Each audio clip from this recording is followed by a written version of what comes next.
This is the Wellspan Urgent Orthopedics Friday Night Rivals.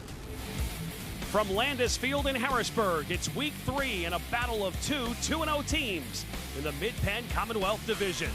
The 2-0 Cedar Cliff Colts facing the 2-0 Central Dauphin East Panthers. It's time for Wellspan Urgent Orthopedics Friday Night Rivals. Hi, everybody. Great to see you. I'm Phil Shaner alongside my partner tonight, Ford Chapman. Interesting matchup tonight. Two quarterbacks with a lot of experience. Let's start with Cedar Cliff and Bennett Seacrest, a 3-year starter.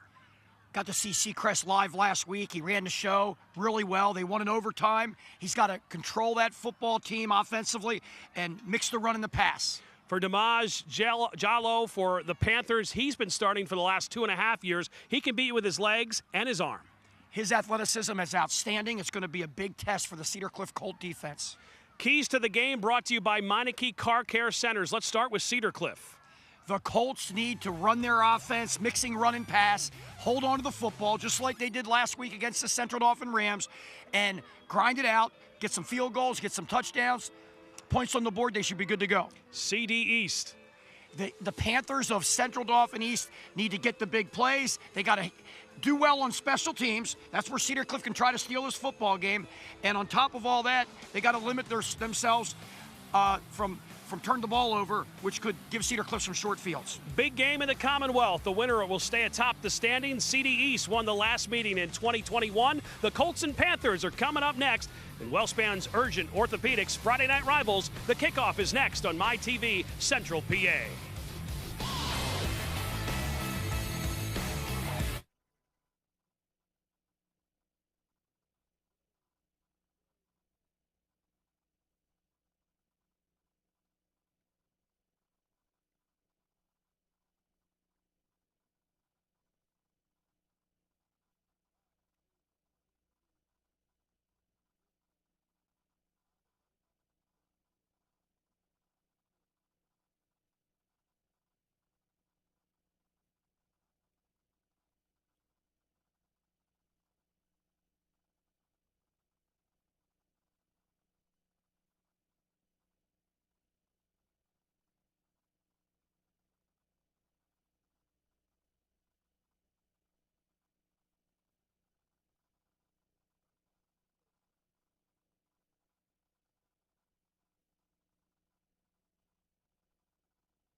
Beautiful night for football. Landis Field in Harrisburg. It's Cedar Cliff and Central Dauphin East. Both teams 2-0 out of the Commonwealth. Cedar Cliff wins over Redland, and last week in overtime over Central Dauphin. CD East 2-0 wins over York High and Chambersburg. So a big game here tonight for week number 3 of our Wellspan Urgent Orthopedics Friday Night Rivals. Ford Chapman alongside me tonight. It's Phil Shaner with you again, and we're ready for the opening kickoff presented by the Good Feet Store. Beautiful weather tonight, sunny and 74 degrees, and we are underway. Ball is kicked around and finally picked up at the 24-yard line and no return. So that's where the Central Dauphin East offense will have the football to start this game. And we'll take a look at your vocal point remodeling starting lineups for this East offense. Parsons will be the running back. He transferred in from McDevitt. He'll get most of the carries. A lot of weapons on the offensive side to throw the ball to. Of course, their quarterback, Jallo's been excellent, started for the last 2.5 years. They have 2 starters back on that offensive line, but that's an area of concern. And there's a look at your CD East Panthers. The starting lineup brought to you by Focal Point Remodeling. So a 1st down and 10 to start the game for the senior quarterback, Jallo. 1st and 10 from the 24. They like to spread you out. They have 3 wideouts, bottom of the screen. Parsons, the sole running back, and they throw the opposite side and incomplete. Looking for Maxwell, the junior, and that pass is incomplete. 2nd and 10 coming up. Let's take a look now at the defense for Cedar Cliff. Your Focal Point Remodeling starting lineup here. The linebackers very good. Coker leads the team in tackles. He has 20 this season. They get some pressure up front, including the coach's son, Josh Gillen, at the defensive end, and Hiller at the tackle position for the Colts defense. Parsons with the run across the 25 down to the 26. He'll get most of the carries. Parsons, who transferred from Bishop McDevitt last week, he had a 7 and a 54-yard touchdown run in the first half against Chambersburg.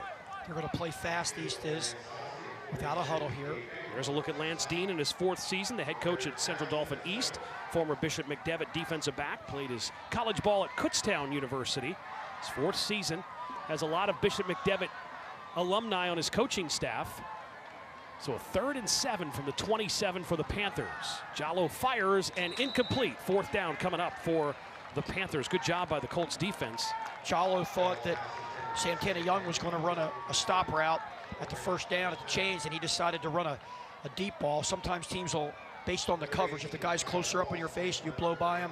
If not, you run that deep hitch, and miscommunication there. Coach Gillen took a page on the opening kickoff out of legendary Cedar Cliff coach Bob Craig's playbook. Coach Craig did not like to kick it deep to really good skill guys, and Cedar Cliff got the field position battle here. Anatasi back to receive the punt. The punt takes a bounce at the 46-yard line, and it's going to roll to about the 47, and that's where the Colts will have the ball offensively. We'll meet the Colts defense, brought to you by Focal Point Remodeling. Starters for the defense led by their 3-year starting quarterback, Bennett Seacrest. P.J. Dent is their top runner, the sophomore who came over from Trinity, and then his brother, Blake Seacrest, is a guy who's only a sophomore that Bennett will like to throw to. They have some good receivers, Anastasi and Tirado. They're wideouts, and they have 3 starters back on a very big offensive line. They average about 261 pounds. They have 2 300-pounders on that offensive line. First give is to Dent, and he goes nowhere. Gets back to the line of scrimmage, and that is it. Good job by the Panthers defense to swarm. And let's meet that defense now. The Focal Point Remodeling starting defense for the Panthers. They have only given up 1 touchdown this season, and they get some good plays from their linebackers. Their secondary is very good. Cofield has an interception and 2 defensive touchdowns this year. And Bassett, he's a true freshman at the corner. They say he's a lockdown corner. We'll see tonight. There's your starting defense for Central Dauphin East.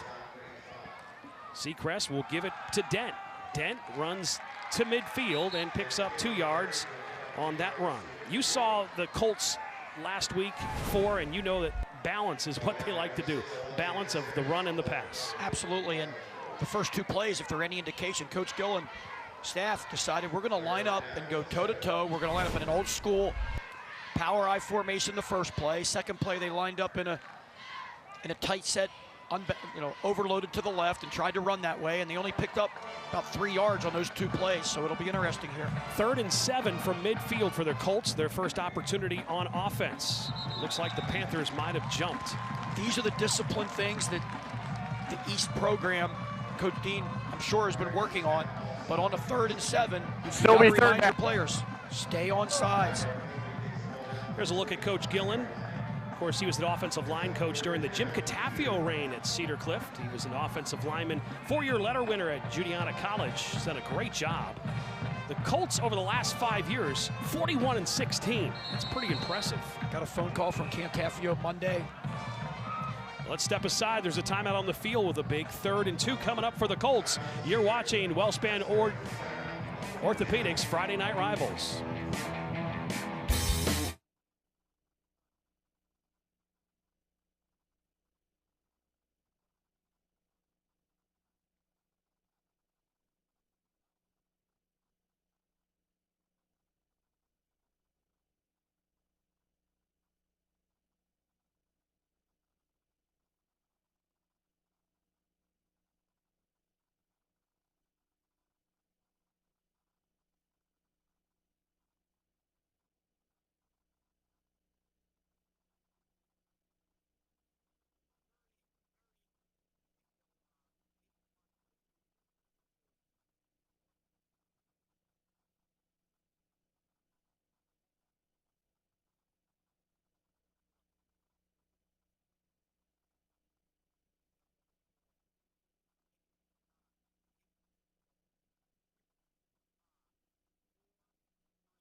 after the penalty by the Panthers, a 3rd and 2 coming up for the Colts. They have the ball on the Panthers' 45-yard line. Big third down here for the Colts early on in this game. The first man through gets back to the line of scrimmage, and that is it as they give the football to Blake Seacrest, the sophomore, who gets back to the line. So great job by the Panthers defense, some of their up front guys, to be able to get the sophomore down. Sure was. Good running, run-stop defense for all 3 of the plays for Cedar Cliff so far, and now coaching staff's trying to decide. There are 20 seconds on the play clock.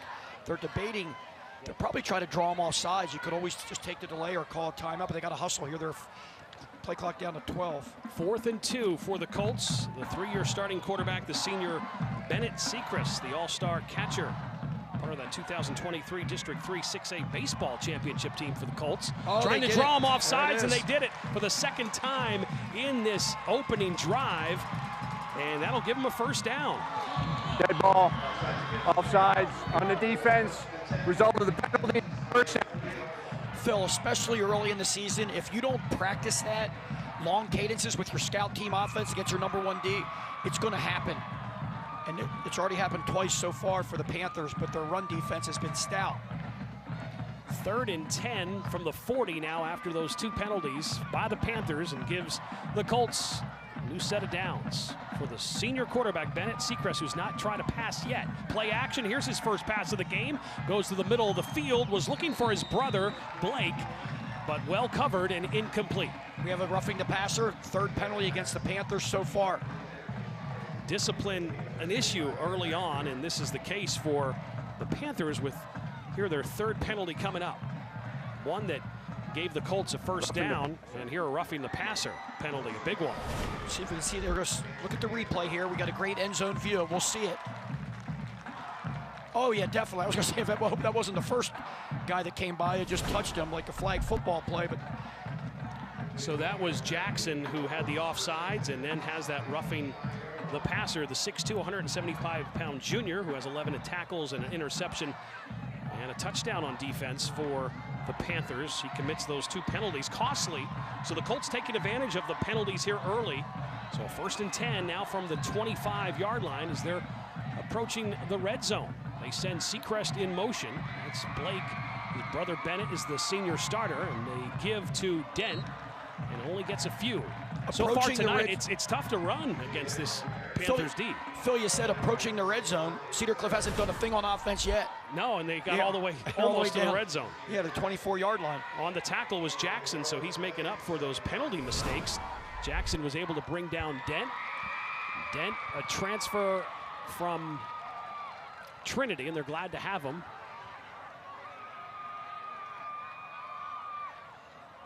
Double tight, double flanker set. 2nd and 9 from the 24 for the Colts. Opening drive for them. Seacrest the throw and has the completion to Anatasi. Owen with the catch. That's his 10th catch of the season. Last year he had 13 catches, 119 yards, and a touchdown. Max protect there with the tight ends and just one-on-one route outside. Quick throw on rhythm to bring up a 3rd and short for the Colts. They are working inside the Keystone Fireplace red zone with a 3rd down and short from the 16-yard line. Seacrest out of the shotgun. They send Anatasi in motion. And the give is to Dent.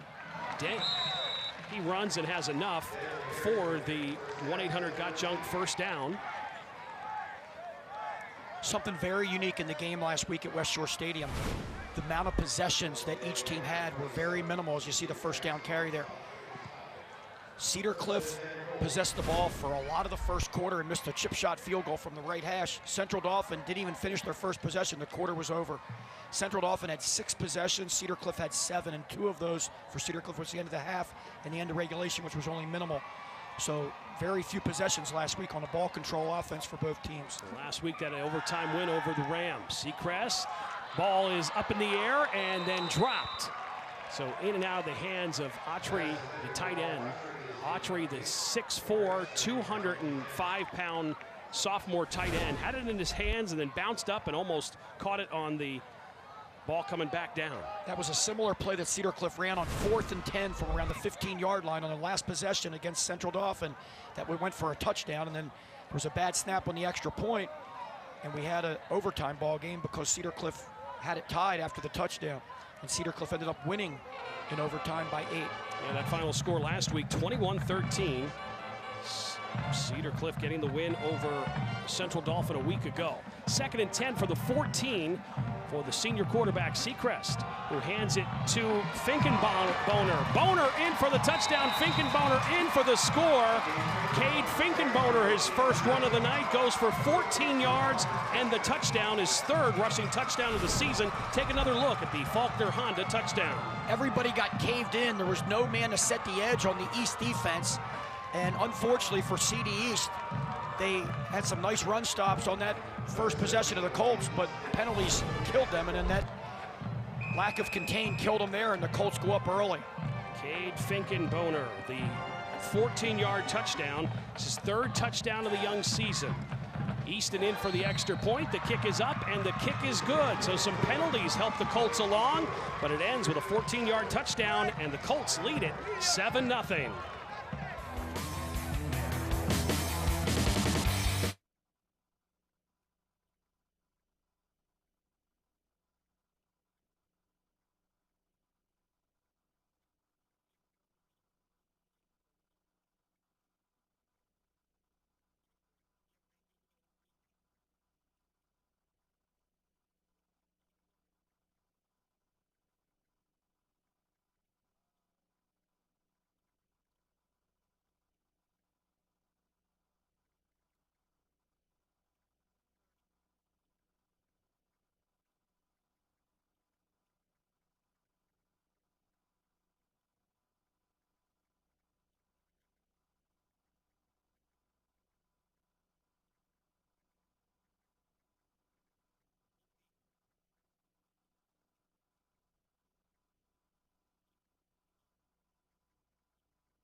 Cedar Cliff takes a 7-0 lead here in the first quarter with 6:55 to go, and the Cedar Cliff fans, red, white, and blue theme for the student section, made the trip here to Landis Field tonight. And here's your Good Feet Store kickoff. Back to receive, they kick it short, and the ball is down at the 27-yard line. Let's take a look at our recap of how the scoring happened. Time for our remarkable home buyers scoring summary. 8-play, 53-yard drive. Took 4:01 off the clock. Cade Finkenboner with a 14-yard touchdown run was aided by 3 Central Dauphin East penalties on that drive that really helped the Colts out, and they have a 7-0 lead.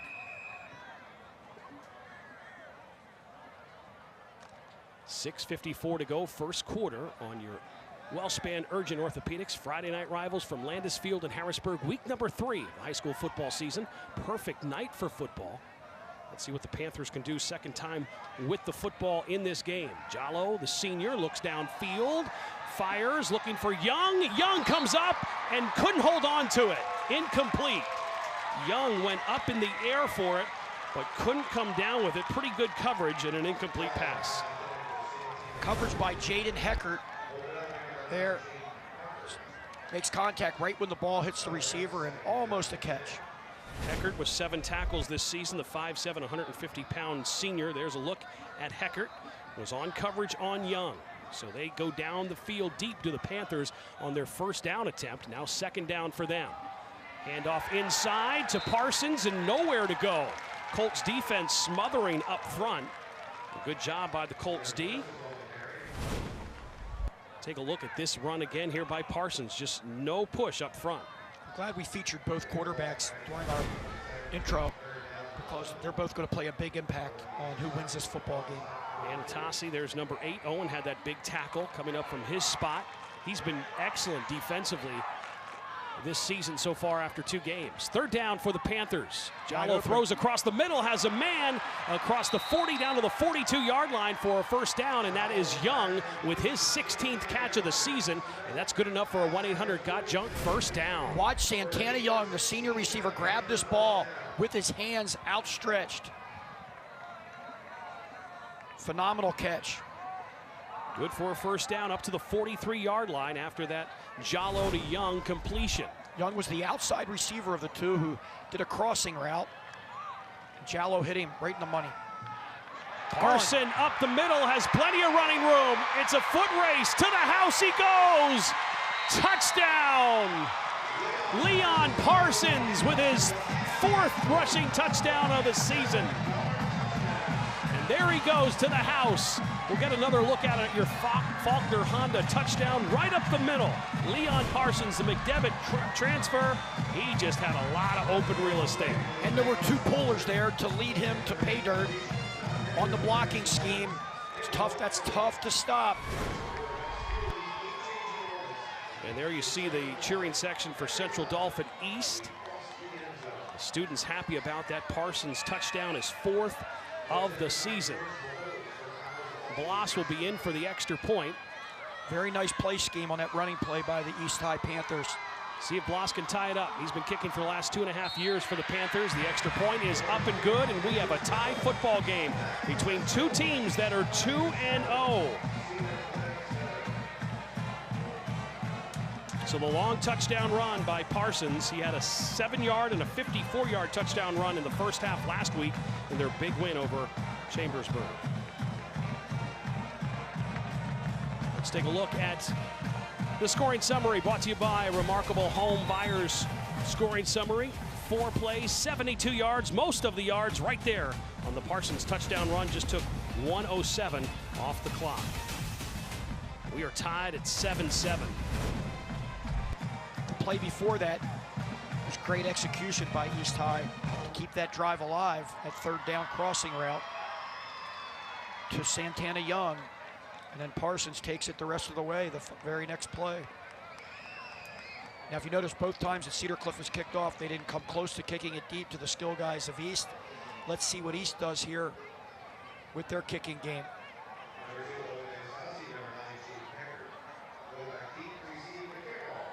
So 7-7 game. Time for our Good Feet Store kickoff. After the 58-yard touchdown run by Parsons to tie this game at 7-7. And the boot is away, and the Colts will have a return from the 20-yard line. Making a man miss, cutting back across to the 35 before being brought down on the return by Heckard. And let's take a look at our injury report by OSS Health. It's a pretty big one for the Central Dauphin East Panthers. Jared Porter, who has lightning speed, the 5'9", 180-pound senior, injured, has a boot on his foot, is going to be out. That's a big loss because they were expecting a lot out of him. There's our injury reserve list report brought to you by OSS Health, high quality and orthopedic care.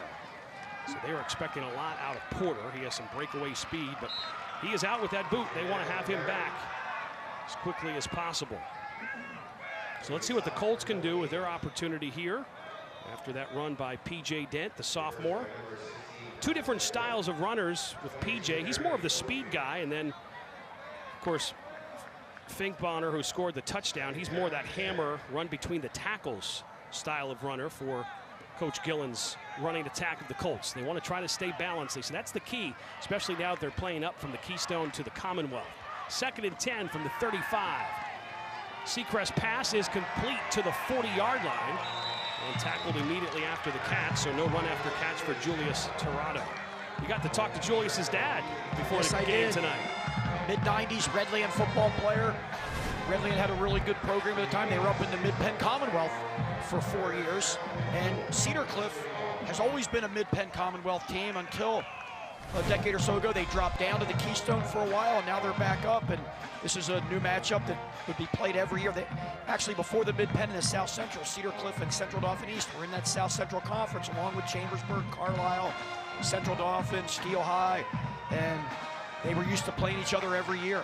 So Tirado has the catch for 6 yards, his 8th catch of the young season. It's a 3rd and 4 for the Colts from their own 41-yard line. And a penalty marker comes down, delay a game by Cedar Cliff. Couldn't get the playoff in time. Dead ball, delay a game. Defense still remains third down. The Colts hurt themselves. The Panthers helped them on their first opening series where They had 3 penalties that helped them get down and ended with a 14-yard touchdown run by Finkenbonner. Quarterback has a lot on his plate in today's game, but you got to be able to see those play clocks that are in each end zone. And even a timeout there could have kept the Colts. They were in a nice situation, 3rd and 4. Now they're in a 3rd and 9, a situation they don't want to be in. 3rd and 9 moves them back to the 36 after the delay a game penalty. And Atasi in motion. Screen. Seacrest in trouble, trying to spin out of it, stays alive, then throws the football, and it's picked off.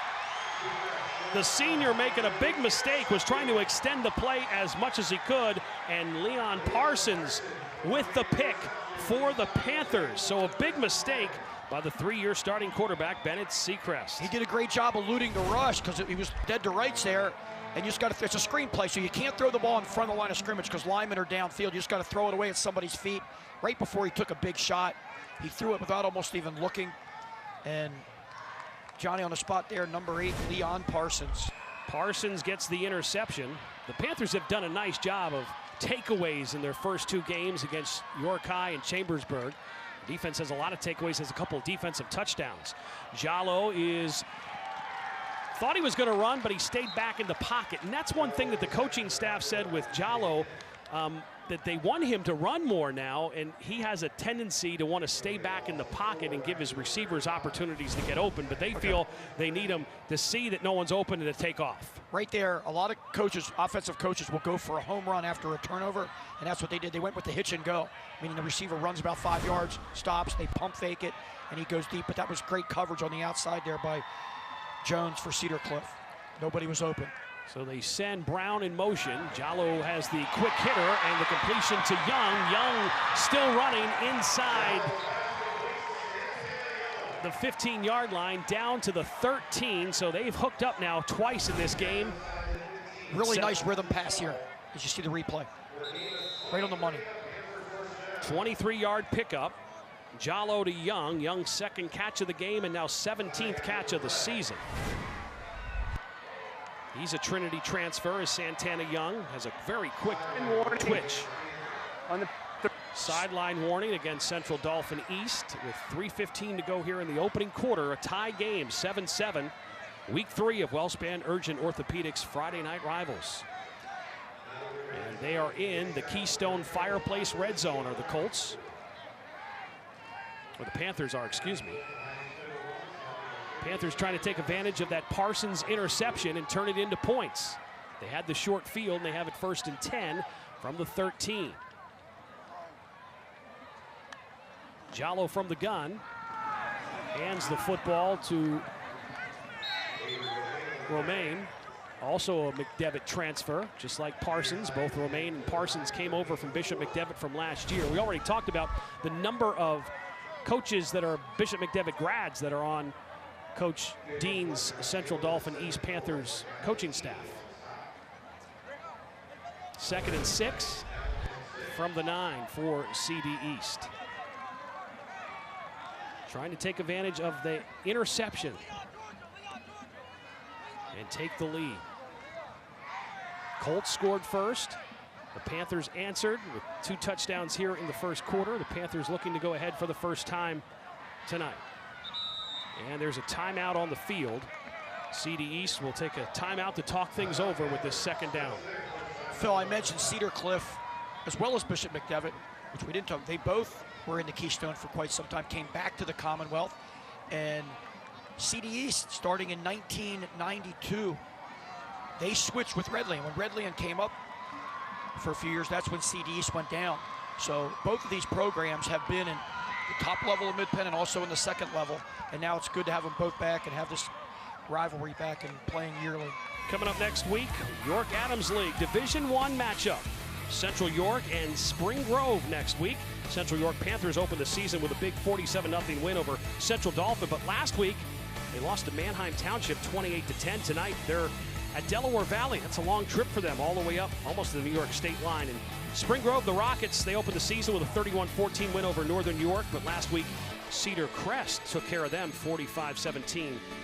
They're facing KD tonight. So that's next week. We'll be in the York Adams League, Division I, Central York at Spring Grove for week number 4 of Wellspan Urgent Orthopedics Friday night rivals. Was that Manheim Township win over Central York? Manheim looked really good. Jallo going to run the football, bounces to the outside, now to the sideline. There's a penalty marker down, and he gets himself out of bounds at the 12-yard line. We'll have to wait to see what the penalty's all about after the Damage Jallo run. In the spot of holding, and that's what it is on the offensive line. So holding against the Panthers, that's their 4th penalty of the night. Take a look as the guard was holding there. You see it. Number 58, Clark, the 5'10", 235-pound junior. Clark called for holding. But Cedar Cliff chose to decline the penalty and bring up a 3rd and 10. All right, 3rd and 10 from the 13. Because Jallo didn't get really anywhere on that run. So the hold didn't even really help him, his efforts. 2:08 to go here in the first quarter. Jallo, pressure coming. And down goes Jallo, the big sack. The big sack for the Colts. Coming up to make the sack is P.J. Dent, the sophomore. And that is the 10th sack of the season for this Colts defense, who had 20 sacks a year ago. They already have 10 sacks this season. Great pressure by that Colt defense, forcing a 4th and 20 and goal from the, well, actually 4th and 25. They can get down inside the 5 for a first down. Put them out of field goal range, it looks like. What a job by this Colts defense to step up for the offense, who had the turnover with the interception by Seacrest to Parsons. But the defense has stepped up here for the Colts. There's Great Coach point, Gillen Phil. on the sideline. Again, 10 sacks for his team already in this young season. So a big 4th and 22. The ball back now to the 25-yard line.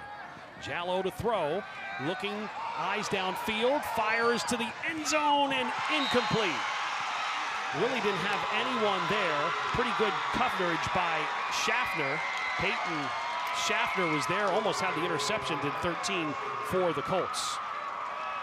Very good coverage on that play by Cedar Cliff. Plenty of time for the quarterback to attempt to find somebody, and he gave it a whirl and batted down by number 13, right around the goal line. Yep, Schaffner was the one that knocked it down. You don't want to catch that anyway because you had the ball, you get the ball all the way out.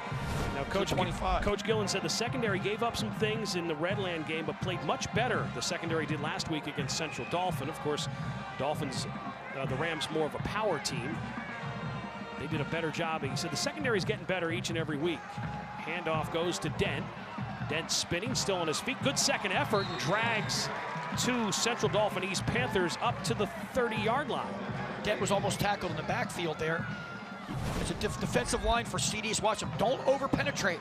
Break down closer to the line of scrimmage. They got upfield too far. Sometimes you can get them for the running back for a 2, 3, 4-yard loss. But in that instance, nice hardcore second effort by P.J. Dent. P.J. Dent gets 5 yards. 2nd and 5 on the 30 for the Colts. Seacrest from the gun. Fires and has the completion to Tirado, his 2nd catch of the game. Tirado still on his feet, across the 35 up to the 37-yard line by Tirado. That's good enough for 1-800-JUNK first down for the Colts. Sometimes simplicity is the best medicine, and right there is a great example. Double tight, they max protected, meaning they had a lot of guys protecting the quarterback, giving him plenty of time, and it was just a simple, quick rhythm pass to the outside. With it, there's no rush on the quarterback. Nice pass and catch, and it moved the chains. Nice second effort by the receiver, and it's 1st and 10 again for Cedar Cliff. Chewing clock, like we talked about. One more play probably before the first quarter's over. So after the Tirado catch and run, 1st and 10 for the Colts. Seacrest, time to throw the football, and has the big completion to his big tight end, Autry, with the catch. The 6'4", 205-pound sophomore, who now has his 2nd target and his 1st catch of the season. Nice delivery there. Quarterback to receiver. The clock's going to run. They're just going to let it wind and run out, and that's going to be the quarter. Picked up 12 yards in that play and another first down for them, and that'll close out the first quarter after Autry, the sophomore, had his 1st catch of the season, and we are through 1 quarter. Tie football game between 2 undefeated teams. Cedar Cliff 7, CDE 7. 2nd quarter coming up when we get back.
Wellspan Urgent Orthopedics Friday night rivals at Landis Field in Harrisburg. 7-7 game between Cedar Cliff and CD East.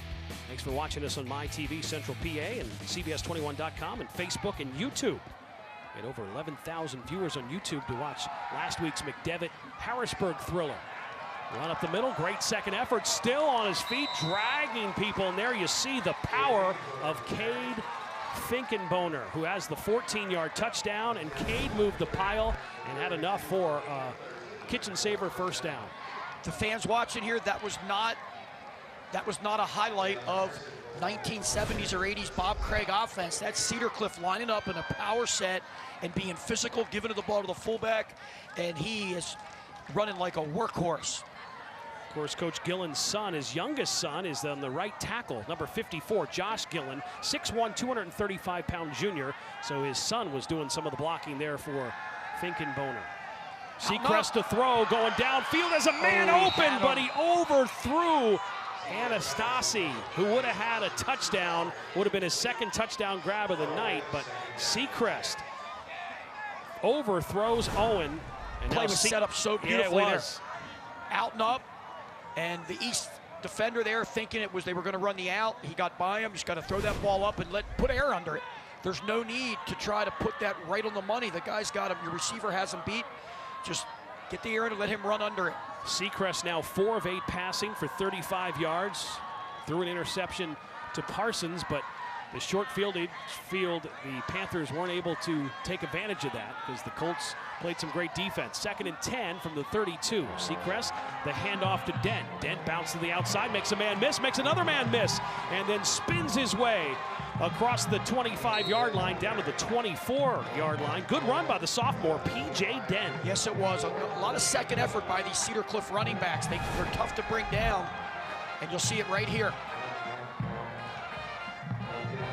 Dent had a 100-yard rushing game in the win over Redland, and he's averaging about 7 yards a carry so far this season. He has 40 carries for 284 yards coming into this game with 3 touchdowns. His longest run of the season was 28 yards. Colts have 2 downs here to get 2 yards. So a 3rd and 2 from the 24, and they run straight ahead, push the pile, and get enough for the first down. So the Colts on the move, and they get it to the Keystone Fireplace red zone, and they get the kitchen saver first down. Good block by the center, number 63. Tommy Calderon with the block, the junior. A great lesson for young coaches when a team comes out and has a game plan to run the ball at you, like Cedar Cliff did, and they didn't get much of anything. Right. You got to just keep plugging away, because it can open up as the game progresses. Just got to keep running at them, and Cedar Cliff has bigger guys. Play action. Seacrest down the field, and there's going to be a pass interference as he went into the end zone, was looking for Tirado, who has 2 catches tonight. And they're going to call that on the Panthers. It'll be a pass interference. Half the distance. The 2 receivers for Cedar, 2 of the 3 got banged up there a little bit in the crossing route. Sometimes that can happen. Cofield was on coverage, number 22 for the Panthers. That'll put the ball on the 10-yard line. 1st and goal. Cofield called for the pass interference. Cofield has an interception and 2 defensive touchdowns so far in 2 games for the Panthers. And Seacrest, plenty of time to throw the football, and went to the end zone looking for Tirado. And there you see the pass interference by number 22. Tirado slowed his route down there. He's got to keep running deep to that end zone. He drew the penalty, but he could have gotten more open. 1st and goal from the 10 for the Colts, looking to take the lead again. They opened the game with a touchdown and led 7-0. Offsides East, the front line. Penalty number 6 now on East. So 6 penalties so far in this one. Cedar Cliff just sticking to their guns, sticking to the game plan, and they're going to line up in a power set and just come right at this East Side Panther team and force them to try to stop them. 1st and goal from the 5 for the Colts, looking to retake the lead. Give the ball to the power man. He gets his 2nd touchdown of the night. He had a 14-yard touchdown. This one goes in from 5 yards. Cade Finkenboner with his 2nd touchdown of the night. and his 4th touchdown of the season. Take another look on your Faulkner Honda touchdown by Cade Finkenboner. There it is, 5-yard touchdown run by Finkenboner. And the Colts are back on top again. They want to run the football, and the Colts are doing just that here tonight. Easton on for the extra point. The kick is up, and the kick is good, and the Colts have a touchdown lead again. Finkenboner with his 2nd touchdown, and the Colts lead it 14-7 on Wellspan Urgent Orthopedics Friday Night Rivals.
The Colts have established the running game. 2 rushing touchdowns for the Colts, and they lead it by a score, 14-7. With 10:01 to go here in the 2nd quarter. Wellspan Urgent Orthopedics Friday Night Rivals. 99% chance this ball's going to be squibbed. Here's your Good Feet Store kickoff. A squib kick taken at the 27-yard line. And on the return, up close to midfield, a good return there by Jackson. Let's take a look at our scoring summary, brought to you by Remarkable Home Buyers Scoring Summary. It's a 8-play, 75-yard drive. Took 3:12 off the clock, ended with the Finkenboner 5-yard touchdown.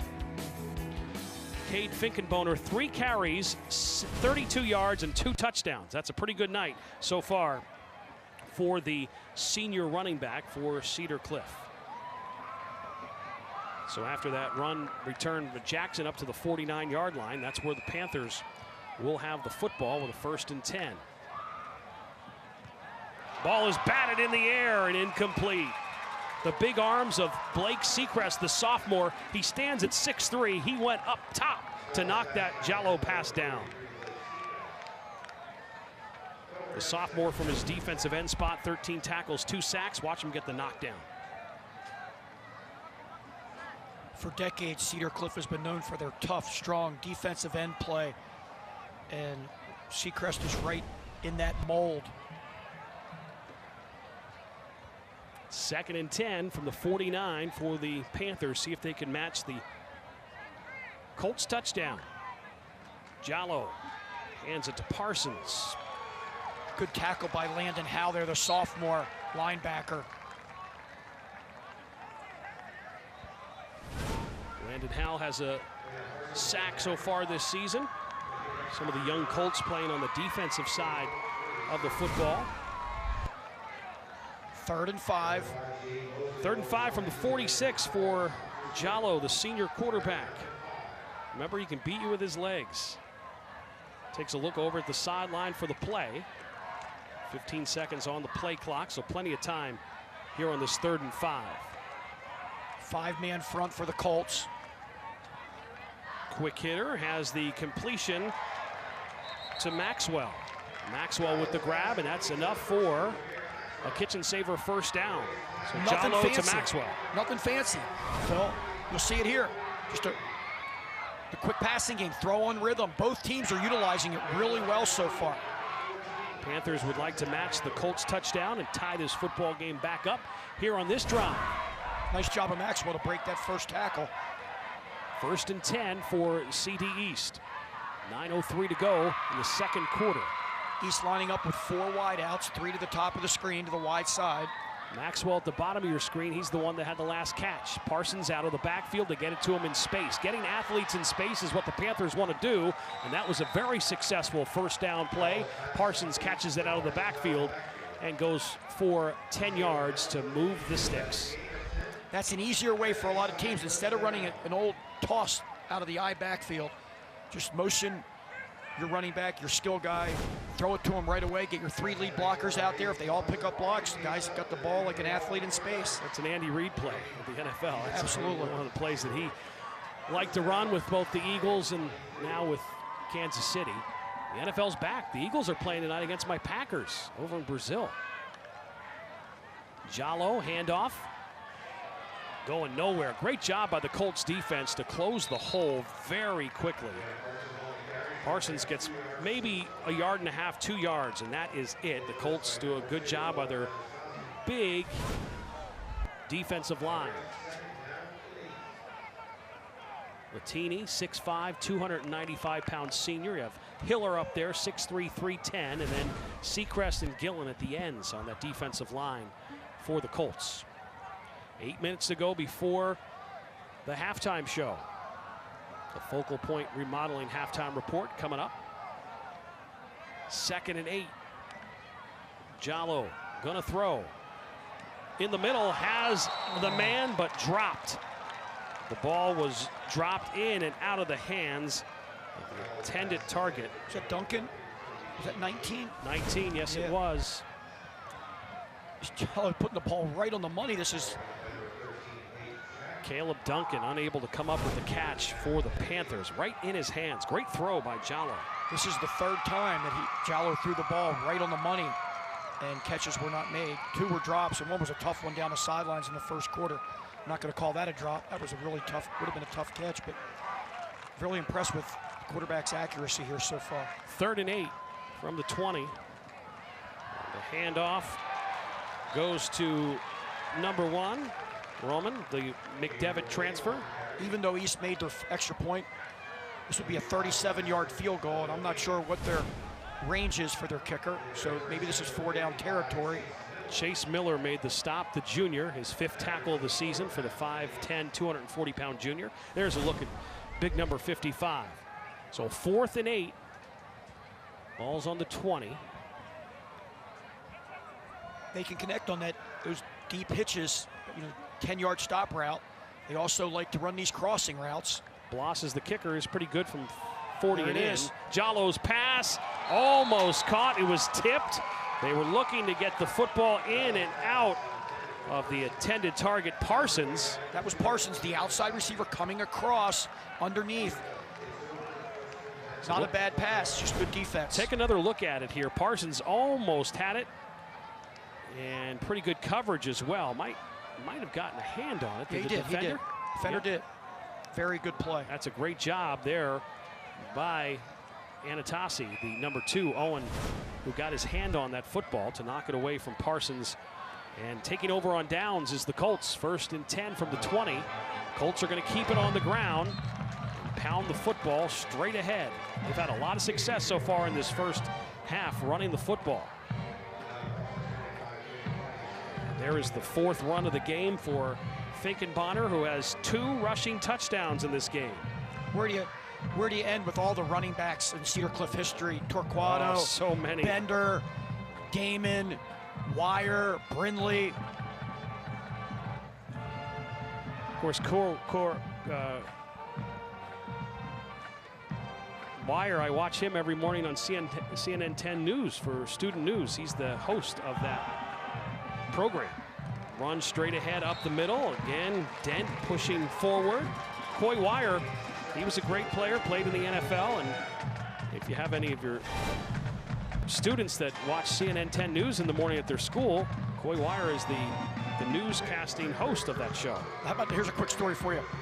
1996, when I was coaching McDevitt, Coy Wire returned the opening kickoff and ran over 2 of our guys past midfield.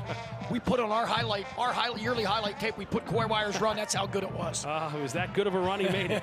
Kitchen saver, 1st down for the Colts on the run, and it's a 1st and 10 now Ball up to the 32-yard line. The Colts with a 1-touchdown lead, and the pass is complete to Tirado, who has a couple of catches tonight.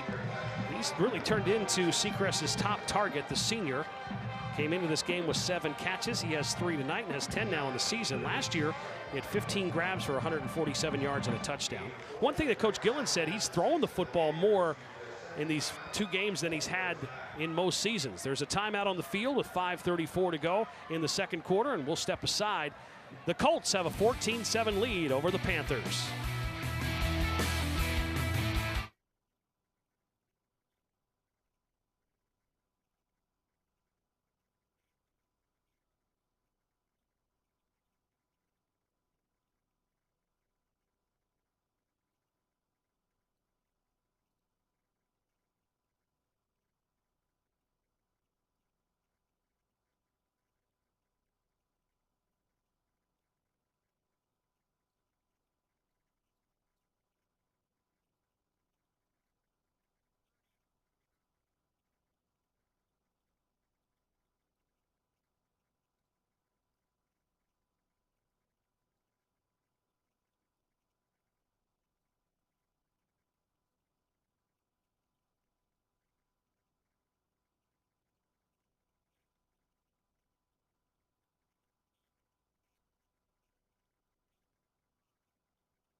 The Colts with a 14-7 lead, and the football with a 2nd and 6 from their own 36-yard line.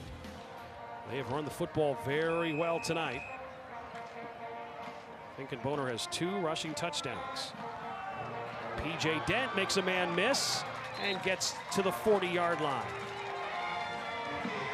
P.J. Dent, the sophomore, gets to the 40. Will be short of the first down, 3rd and short coming out.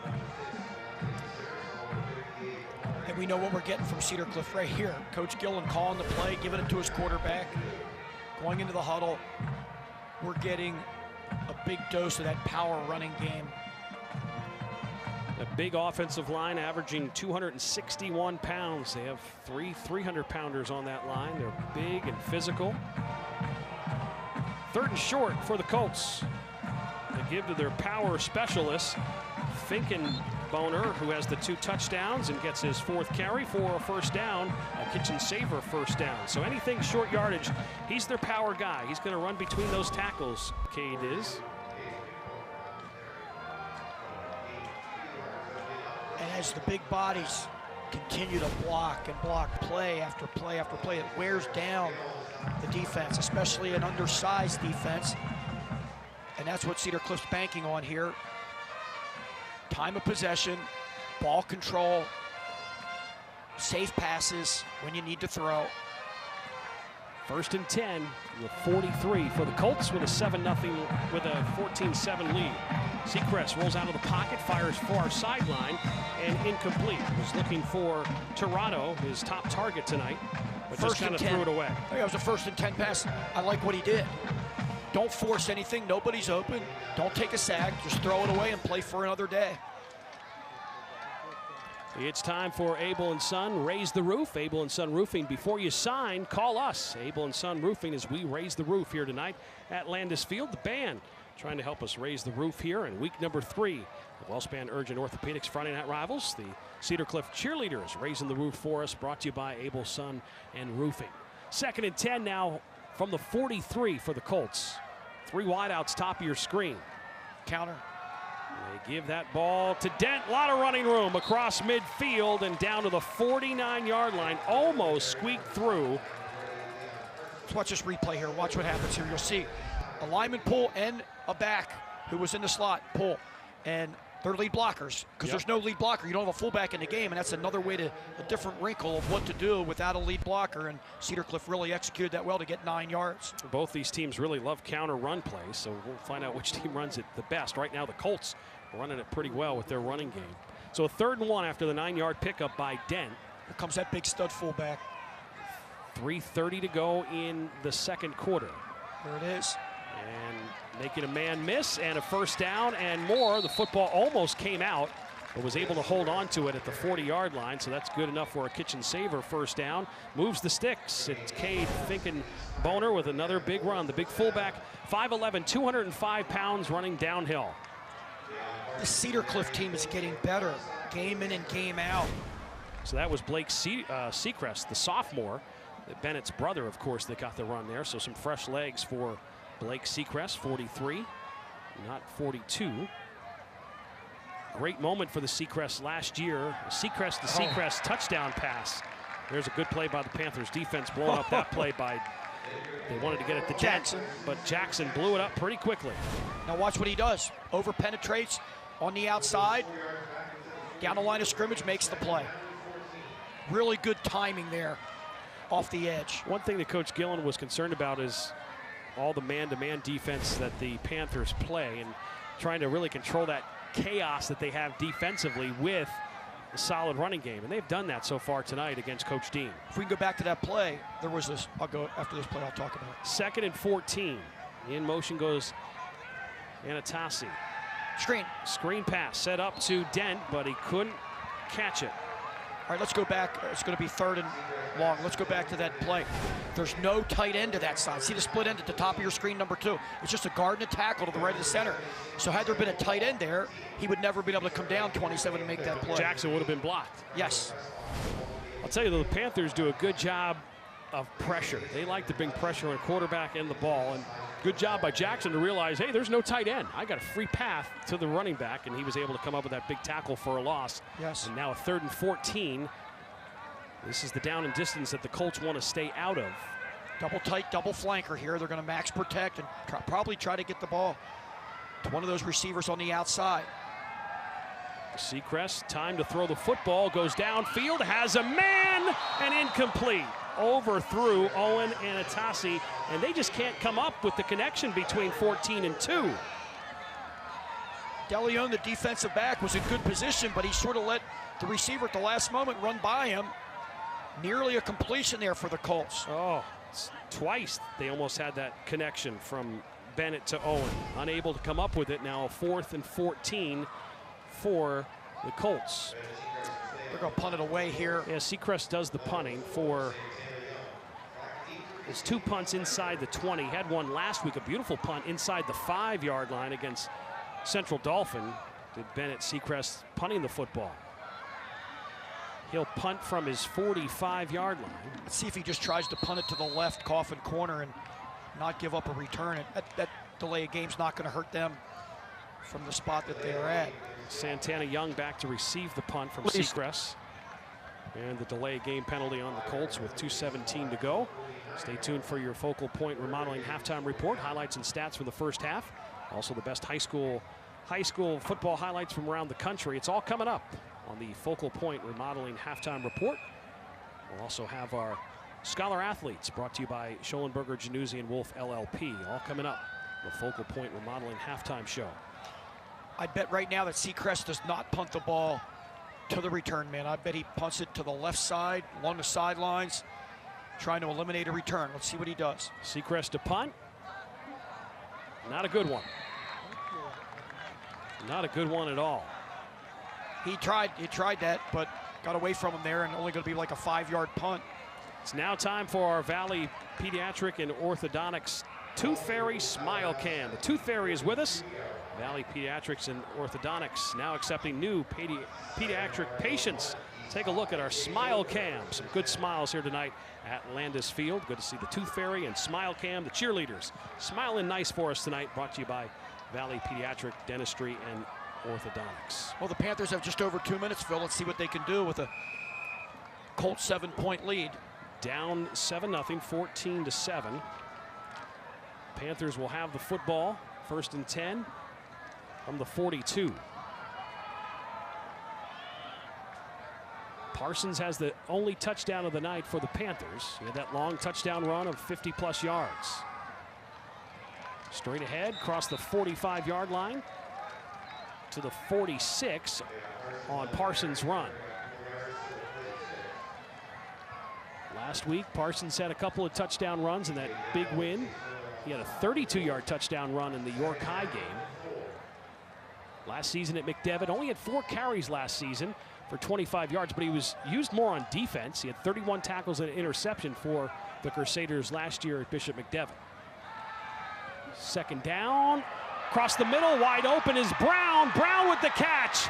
Brown inside the 20-yard line, down to the 15-yard line. Big pass play there. Jallo to Zach Brown. Sure was. They caught he's lined up a tight slot on the trips, and he goes right down the seam, and nobody from Cliff picked him up. 38-yard pickup, Jallo to Brown for 38 yards. 1st and 10 down to the 16-yard line as they are working inside the Keystone Fireplace red zone. Panthers looking to tie up this game before the half. Great pass there from Jallo. Hand off to Parsons. Parsons gets to the line of scrimmage, and that's it. If you're East, you want to start to pick up your pace a little bit. You're at the 15. We're going to be down under a minute here. You still have a timeout left, so plenty of time. Just want to give yourself enough time to utilize all your downs if you need to. So a yard pickup, 2nd and 9 from the 15 for the Panthers.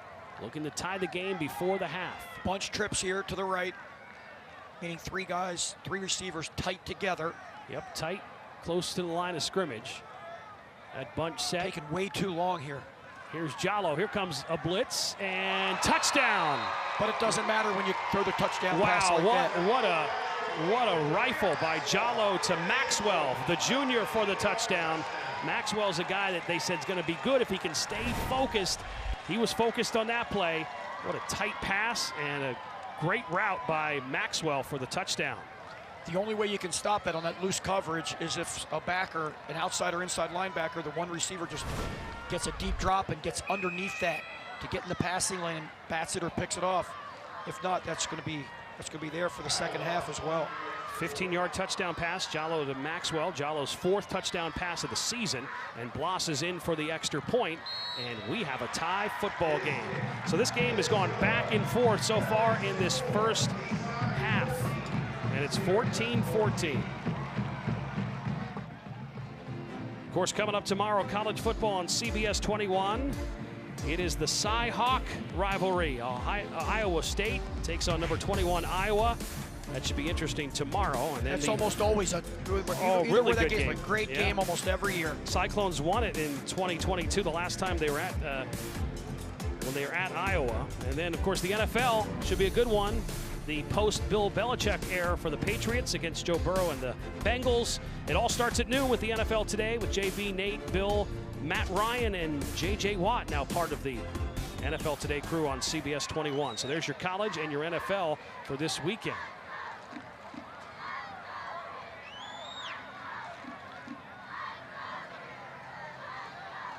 Get ready for another kickoff presented by the Good Feet Store in a tie ball game. 2 teams that are undefeated, both teams 2-0 coming in this game in the Mid-Penn Commonwealth, and it's been back and forth. I thought this thing would be pretty competitive.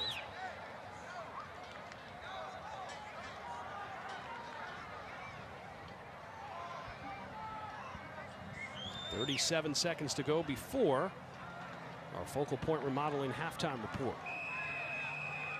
Real good first half.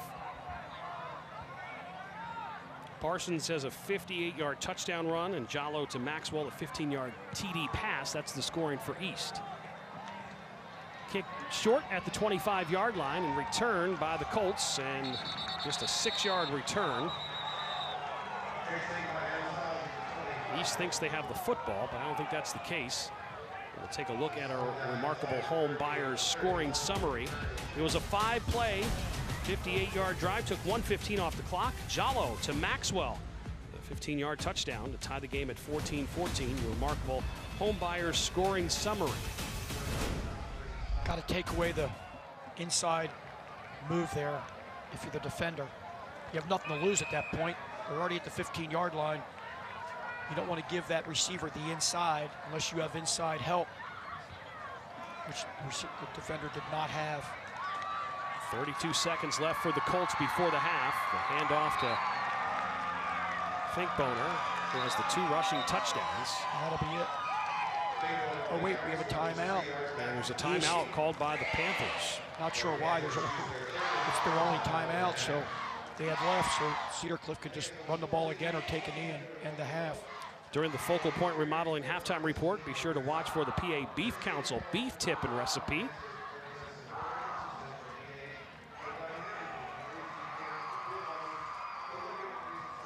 (14-14) game. The Colts, they had a win over Redland, their rival, in week 1. And then the overtime win last week over Central Dauphin. CDE's Panthers, a big win over York High and a big win over Chambersburg. I was impressed with Coach Gillen's decision last week. Cedar Cliff got the ball first in overtime and scored the touchdown from the 10-yard line. On second down, they got 9 yards, then got the easy touchdown. Central Dauphin was offsides on the PAT attempt prior to the ball even being kicked or snapped, so Cedar Cliff said, we're going to go for 2 from the 1.5, and they got it. And then held Central Dauphin, didn't come close to scoring, but it was a gutsy move to go up 8, and it worked. 2nd and 13, 20 seconds to go. They give the football to Dent. He's just going to make sure he holds on to it and heads down and gets knocked out of bounds. Good hard hit there by Parsons, who has an interception defensively in this game. If you remember the interception that Seacrest threw that Panthers weren't able to take advantage of, but good hard hit there by Parsons, knocking Dent out of bounds with 17 seconds. So not only did I get to witness one overtime, we had the overtime in the Harrisburg-McDevitt game. The next afternoon, we had another overtime. Yes. Something, if you want to rewatch that, go to Facebook at CBS21.com, on CBS 21 Facebook or CBS 21 YouTube to watch that classic from last week, the Battle of the Berg, Harrisburg and McDevitt, the overtime thriller. Seacrest, the handoff. Good second effort to stay on his feet by Dent, P.J. Dent. Loss of 1 on the play. The final 5 seconds of this first half. Well, it is time for both teams to hit the showers with West Shore home. To the locker room they go for hitting the showers with West Shore home. It's halftime in the Wellspan Urgent Orthopedics Friday night rivals with a tie football game, 14-14. We'll hear from Coach Gillen of Cedar Cliff and gets his thoughts on the first half. Very entertaining first half. Back and forth it went. The Colts had the lead, and then the Panthers came back, and then the Colts took the lead. And now we're tied up 14-14 after the Jallo touchdown pass to Maxwell. So stay tuned for the Focal Point Remodeling halftime report as both teams hit the locker rooms. Brought to you by West Shore Home. Coach Gillen will get in place, and we'll get a word or two from Coach Gillen on the first half. So Coach Gillen joins us now. Coach, you have to be impressed the way your offensive line has played, and as far as executing your game plan of running the football. Just talk about the way the team ran the ball in the first half. Yeah, I mean, overall pleased. Lots of things there that we can work on. You know, missed a couple different opportunities, different times. When we're behind the sticks, that's not in our wheelhouse. So that kind of happened there at the end of the half. We're trying to limit their possessions as best we can because they got some explosive dudes on their side. Defensively, overall, holding them down a couple of big plays, but second half, talk about the importance of that defense and to avoid those big plays. Yeah, you know, ultimately the second half is going to be a story of who gets to play at their pace. You know, they want to get up and down, and they want to, you know, get as many plays in as they can. We need to be more deliberate. We need to stay ahead of the sticks. You know, defensively, we need to limit some mistakes. Had a couple bust coverage here and there. Thanks, Coach Gillen. Have a great second half. We are at the half on our Wellspan Urgent Orthopedics Friday Night Rivals, and we're tied at 14-14. Focal Point Remodeling halftime show is coming up from Landis Field when we get back.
Wellspan Urgent Orthopedics Friday Night Rivals.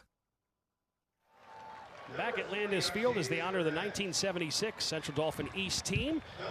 Big 33 member Maurice Edwards, one of the star players on that team. We have a tie game 14-14 between Cedar Cliff and CD East. Time to take a look at some of the best high school football plays from around the country. The best Thursday night lights and Friday night rivals highlights from across the country. Trying to get it to the end zone, he does. Let's see what happens, never know.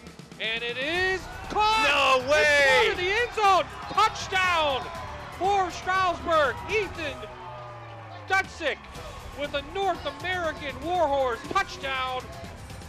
Launches, and that one is going to be picked. Sean Legros. Legros makes a cut. Sean Legros. Great block.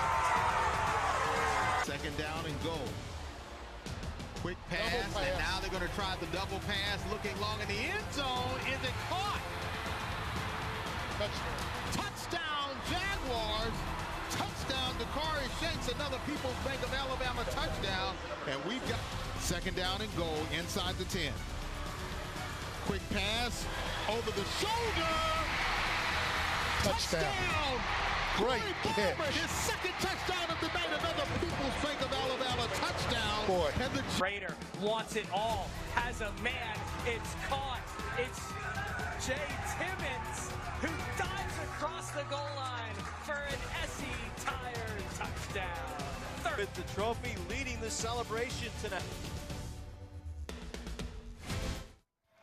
Some good plays there. We are at the half at Landis Field in Harrisburg with a tie score, 14-14. Coming up, our Schellenberger Januzzi Wolf LLP Scholar Athletes. That's on the way when our Focal Point Remodeling halftime report rolls on from Harrisburg.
This is the Focal Point Remodeling halftime report. Two undefeated teams trying to stay atop the Mid-Penn Commonwealth. Tie score at the half. Cedar Cliff 14, CD East 14. Time now for our Schellenberger Januzzi Wolf LLP Scholar Athletes. First for Cedar Cliff, Jackson Kane, cross country, track and field. Jackson also does an outstanding job with a high GPA in the classroom. For CD East, he's playing tonight. Big number 50, the offensive lineman and defensive lineman. Rylan Roach is the scholar athlete, does an outstanding job on the football field, and is a leader in the classroom as well. The students chosen each week for the scholar athlete are eligible to win a $3,000 scholarship to be presented at the end of the season, courtesy of Schellenberger Januzzi Wolf LLP, who are proud to support and encourage outstanding student athletes across central Pennsylvania. Congratulations to our 2 scholar athletes tonight. Coming up next week for week number 4 already of Friday Night Rivals. Of course, we were in the Lancaster-Lebanon League in week 1, the last 2 weeks in the Mid-Penn, and Friday night, next Friday, York-Adams League, Division I matchup, Central York and Spring Grove, both teams 1-1 going into tonight's game. So that's next week, week number 4 of Wellspan Urgent Orthopedics, Friday Night Rivals, Central York at Spring Grove in the York-Adams League. We are at the half. It's 14-14 here at Landis Field in Harrisburg between Cedar Cliff and CD East. You are watching the Focal Point Remodeling Halftime Report.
This is the Focal Point Remodeling Halftime Report.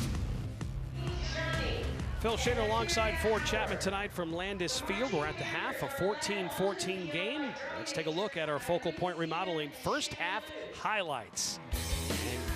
8-play, 53-yard drive got us started. Cade Finkenboner with a 14-yard touchdown, and the Colts led it 7-0. But back come the Panthers.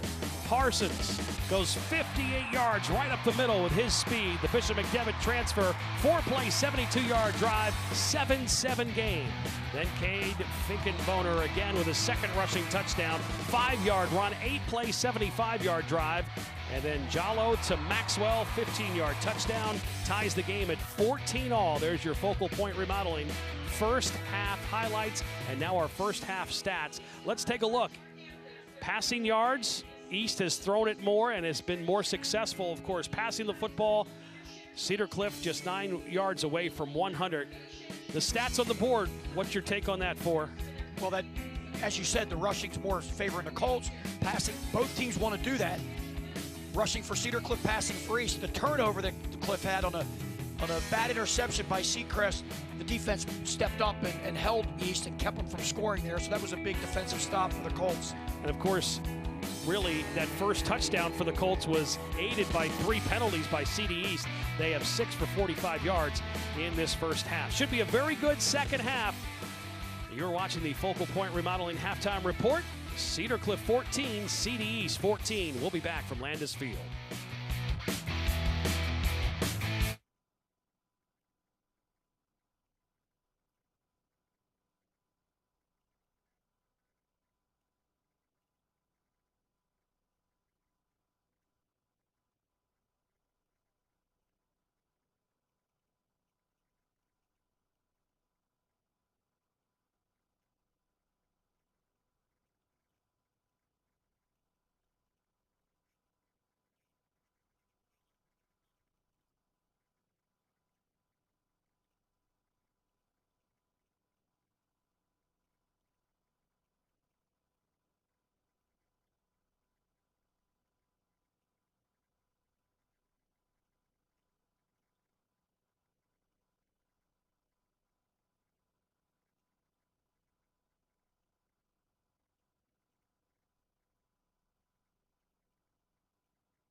Hi, Eric buys your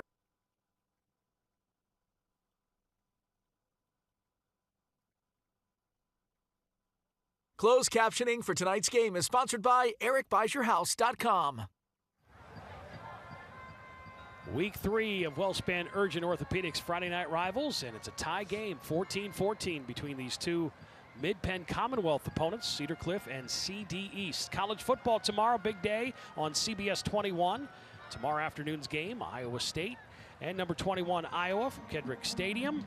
The Cy-Hawk rivalry tomorrow should be a good one. We'll have to see if the new offensive coordinator at Iowa, Tim Lester, can get that offense going. We know Iowa can certainly play defense. And then on Sunday, the NFL on CBS 21. Post Bill Belichick era, the Patriots take on Joe Burrow and the Cincinnati Bengals. Game at 1 o'clock, and of course it all starts at noon from New York. The NFL Today with JB, Nate Burleson, Bill Cowher, Matt Ryan, and JJ Watt, the new team for the NFL Today studio show. So that is on Sunday, so you're all set for the weekend on CBS 21. So here tonight at Landis Field, they honored the 1976 CD East team, and Maurice Edwards was one of the top players on that team, was a big 33 selection, but unfortunate they didn't have playoffs for that 1976 team that was very good. Didn't start in District 3 until 1982. But you look at all the guys that came back, it was unbelievable. There had to be 30-some players. And they're in their 60s, right? Yes, yes. That was beautiful to see. Central Dauphin East, imagine these teams, the good Carlisle teams, all the Bob Craig Cedar Cliff teams, the great Steel High teams with Mickey Minnick and others prior to that, and then Dave Yon at Middletown. Cumberland Valley had a lot of good ones. John Harris Pioneers all those years with George Chomp and Mickey Minnick. And obviously then it became Harrisburg when they joined with William Penn. Imagine if all those teams got to play each other. I didn't even mention the other parts of District 3, Lancaster area, Reading, you know, Lebanon, York, etc. We could have had some great playoffs, just like we had in basketball for years. Unfortunately, we never were able to see that in the 50s, the 60s, the 70s. Well, we're glad that the playoffs are now a big part of District 3 football as they honor the 1976 team tonight here at CD East. We are at the half. It's a 14-14 game. You're watching the Focal Point Remodeling Halftime Report.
This is the Focal Point Remodeling Halftime Report. Just about to wrap up halftime and get ready for a second half of a 14-14 game here in week 3 on Wellspan Urgent Orthopedics Friday night rivals. Two teams in the Mid-Penn Commonwealth. Of course, the Colts new to the Commonwealth, moving up from the Keystone, just like McDevitt, to the Commonwealth Division, looking to go 3-0 if they could get a win here tonight and stay atop the standings. But it's going to be a great second half. Both teams tied up 14-14. So what do you think of the first half? What needs to happen here in the second half? How do you see it for?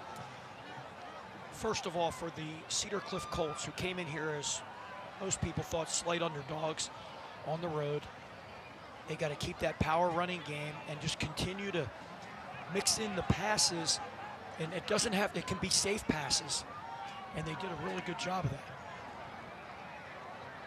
Okay, we're going to hear from Coach Dean here in a second, get his thoughts right before we start the second half. See what Coach Dean has for us from the first half. And let's head down on the field and let's get your thoughts on the first half as far as the Central Dauphin East. Panthers were able to have some big plays. So what do they need to do here, you feel, in the second half to have success and to win this game tonight? We just got to come out and stay disciplined, make the plays we know we're coached to make, and do our job. That's all we got to do. As far as the physicality of the Colts and stopping the run game, was that talked about at the half? Yeah, absolutely. At this point right now, you know, they're winning the physical battle, but we know what we're capable of, so we're very confident in their game plan coming out in the second half. All right, thanks a lot, and enjoy the second half. Of course, that was one of Coach Dean's assistants. Yes, did a nice job there. Yeah, come in and step in for Coach Dean to talk about the Panthers and what they were talking about at the half. So getting back to your thoughts on this, what we're going to see here in the second half. So, as I was mentioning, Cedar Cliff needs to have that nice mixture run and pass, but really dominate the running game, control the tempo, meaning control clock, and keep the ball out of those skill guys from East's hands. Once East gets the ball, avoid the big play. And that's what East is going to try to do, though. Pick up that big play, and they're really good at it. They have some nice skill guys. The quarterback puts the ball on the money. He's able to scan the field. And if East can mix that run in there and get some positive yardage, and for East, hopefully a big play with the running game, that can really help the Panthers. Coming up next week, we'll be in the York Adams League for Central York, and Spring Grove will be in Rocketland next week for week number 4 of Wellspan Urgent Orthopedics Friday night rivals, York Adams League Division I matchup. The Panthers and the Rockets next week. Things get tough for the Colts. This is an important second half for them. They'd love to be 3-0 going into a game at Bishop McDevitt next week, and then they have Harrisburg the next 2 weeks. Tough schedule in the Commonwealth for the Colts. They'll play their old Keystone foe in Bishop McDevitt next week, and then they have Harrisburg, followed by Chambersburg, State College, Carlisle, Altoona, and they finish with Cumberland Valley to end the season. As far as the Panthers are concerned, they have 2 road games coming up, at Carlisle next week and then at Altoona, and then home for Cumberland Valley, and then the big Central Dauphin Rams game on the 4th of October, and then State College, Bishop McDevitt, and the Panthers finish the season at Harrisburg. Carlisle and Altoona, it looks like, are the 2 teams at the bottom of the division. Chambersburg not playing real well yet. Those 3 teams toward the bottom of the division. East should almost definitely come away with 2 wins in their next 2 road games here. Let's go back to one more thing about this matchup. We talked about what Cedar Cliff needs to do. We talked about what East wants to do. What about penalties and special teams? Key factors in the second half, I would think. Could play a crucial role. No doubt, it played a role in the first half. Think about the end of the half. Cedar Cliff is in East territory, up by 7. Elect to punt. They take a delay of game rather than call a timeout, and then they directional punt, but the ball went off the left side of the foot, and it was only about a 5, 6, 7-yard punt. And then East reacted quickly. In less than 2 minutes, they're in the end zone, and they have a tie football game. Some other games in the Mid-Penn Commonwealth tonight: Altoona and Cumberland Valley, Carlisle and Central Dauphin, Bishop McDevitt and Chambersburg, and then tomorrow, State College and Harrisburg in the Mid-Penn Commonwealth, the games in week 3.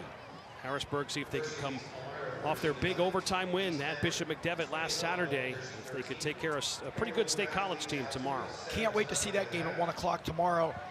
State College has a really good program, and Harrisburg did a phenomenal job just battling and trying and winning that Bishop McDevitt game in overtime, and now they got to try to come back exactly a week later and match that intensity. That's not easy to do after a big rivalry game, even though they're at home.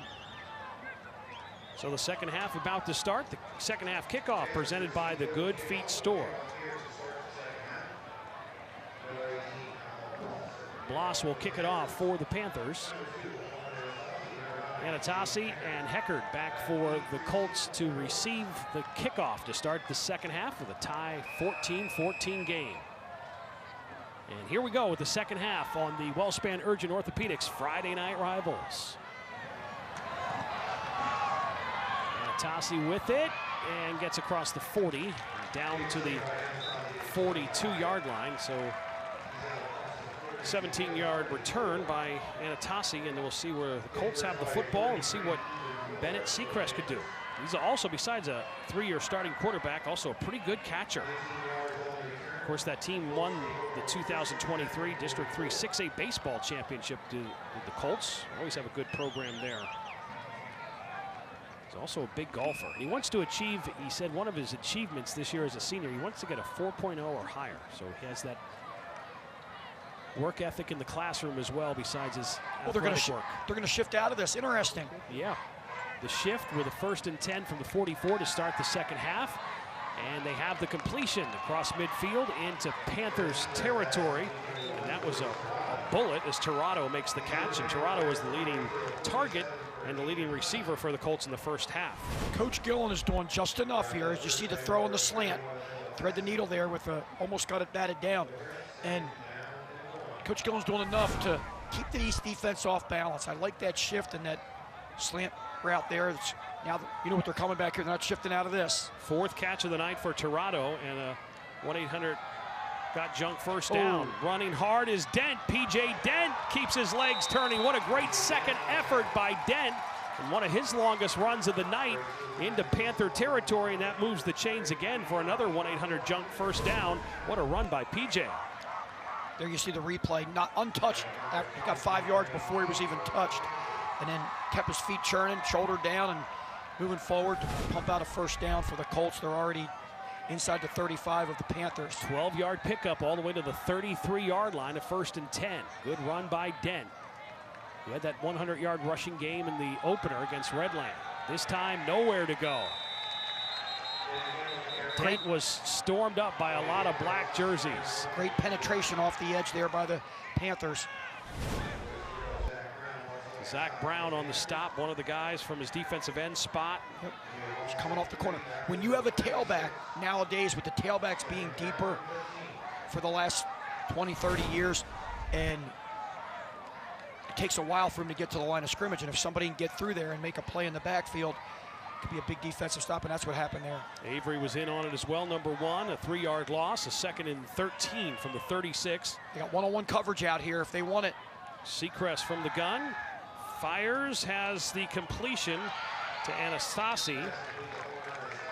Anastasi with the catch. The ball was just a little bit late, and the reason was they were on the right hash, almost ready to throw the whole way to the left. It's a long way to throw, and if you also look, when you're in shotgun, unlike being under center, you don't get the strings right away. A lot of quarterbacks are now throwing the quick game without the strings, which some can do better than others. 4-yard catch for Anastasi. And a 3rd and 9 from the 32. Anastasi with a couple of catches, and Seacrest has missed Owen a couple of times. If you remember the first half, that might have been a touchdown. 3rd and 9. Shovel. A little shovel pass to Finkenboner. Finkenboner running to the 20, just shy of the 25 to the 26-yard line. Nice little wrinkle. We haven't seen that play yet today, and Finkenboner has the 2 touchdowns for the Colts, both on the ground. 14-yard run and the 5-yard touchdown. Puts them in a manageable 4th down, about 4th and 4. So 4th and 4 from the 27 for the Colts. Opening drive of this second half. A 14-14 game between two 2-0 teams. Oh, both moved. Defender moved first and may have crossed the neutral zone. And remember, in high school, if you cross that neutral zone, it's a penalty automatically. You can't get back as a defense. No matter who, the defense definitely moved first. See if they call it offsetting. I think it's on the defense, yes. And we see this replay. Penalty number 7 on the night for the Panthers, a costly penalty for them. They crossed the neutral zone here, watch it, before the tight end even moves, just before. It was close though. So this is the second or maybe the third time that the Colts have done this with their cadence to get East to two of jump. the first possession, yep. Third time in the game. So 1st and 10 via the penalty, getting the Panthers to jump. 1st and 10 now from the 22 for the 3-year starting quarterback Bennett Sechrest. Pitch and go. Sechrest goes to the end zone, has a man, and they finally hook it up. They tried a couple of times in the first half, couldn't do it, but Owen Anasasi with the touchdown. His 2nd touchdown of the season, and that was Sechrest to Owen for the score. Take another look at her Faulkner Honda touchdown. Beautiful pass and catch. Outstanding job by the Cedar Cliff offensive skill guys. Once again, though, the drive was enhanced by a defensive penalty by the East High Panthers. East has to clean that up. You got to work on that in practice. Long count, scout offense. Say hut, and try. And if they jump off, you have them do up downs, whatever you got to do to get them to stay on sides. 5th passing touchdown of the season for Sechrest, and for Owen Anasasi, it's his 2nd receiving touchdown. They can move the ball to the 1.5 if they want to, if they're Cedar Cliff, due to the penalty on the defense. Let's see what they do. I'll tell you, that combination of 14-2, they tried it a couple of times in that first half where either the ball was overthrown or... They're just going to let the ball there, decline the penalty, and kick it again. Coach Gillen wanting to go with that 1 point. Easton in for the extra point. The kick is up, and the kick is good. And the Colts take advantage of their opening drive of this second half and take the lead. 21-14, the Colts over the Panthers.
So offsetting penalties on both teams there at the end of that extra point. And we'll have another good feed store kickoff as the Colts take the lead back. It's been back and forth all night. Colts take their first opportunity of the second half, drive down the field and put points on the board. Short kick, a little squib kick taken and dropped. And the ball is still on the turf and finally fell on at the 31-yard line. That was dangerous for the Panthers. A couple of Panthers had their mitts on it. And let's take a look at the scoring summary brought to you by Remarkable Home Buyers. It was a 6-play, 56-yard drive.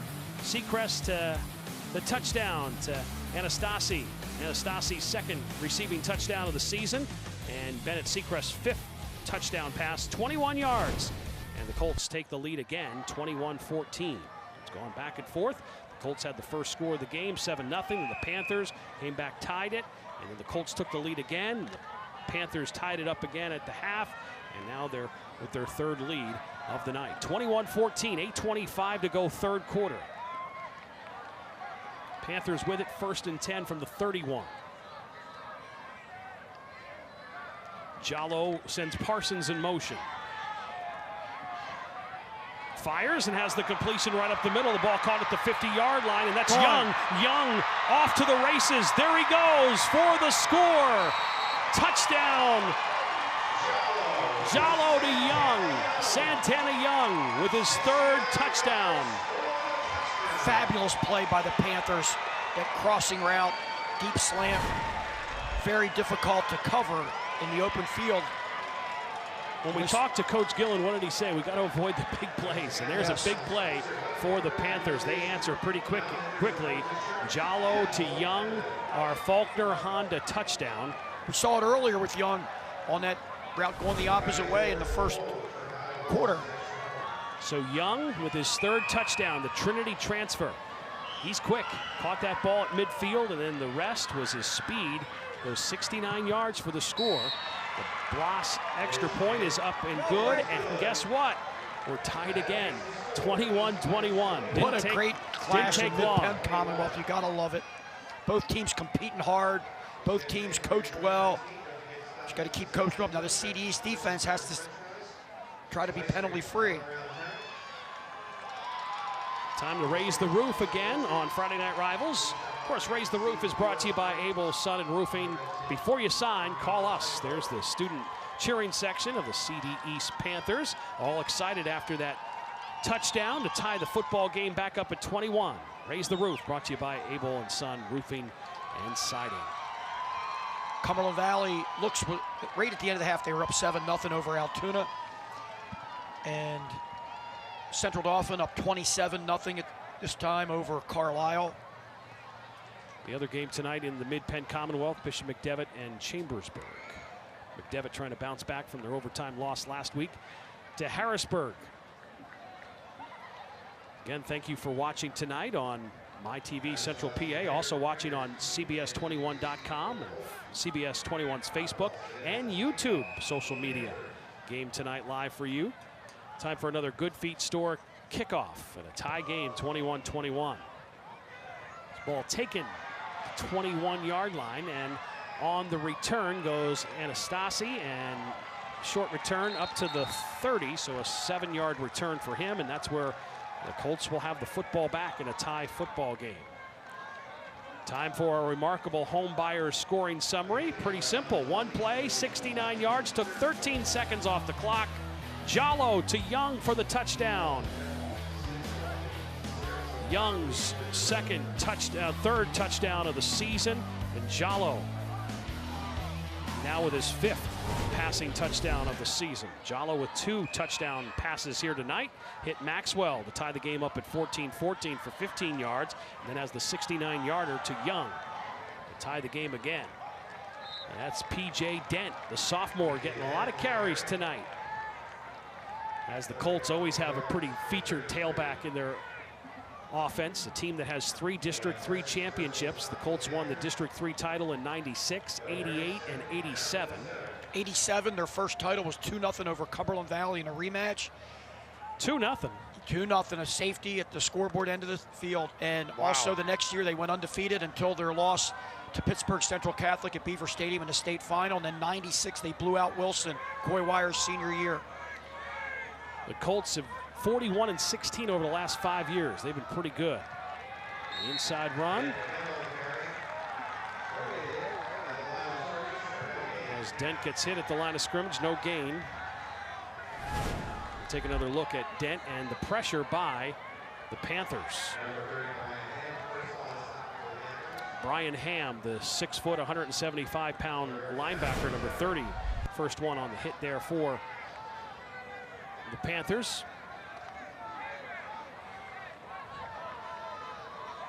So now a 3rd and 7 from the 33 for the Colts, trying to answer the Panthers score. The first drive of this half was a 6-play, 56-yard drive. Seacrest had a touchdown pass to put them ahead. Seacrest pass across the middle, and they're looking for a flag. No, that wasn't interference. Anastasi was the intended target, who caught that touchdown from 21 yards to start the second half. And the ball already went by him, in my opinion, once the contact was made.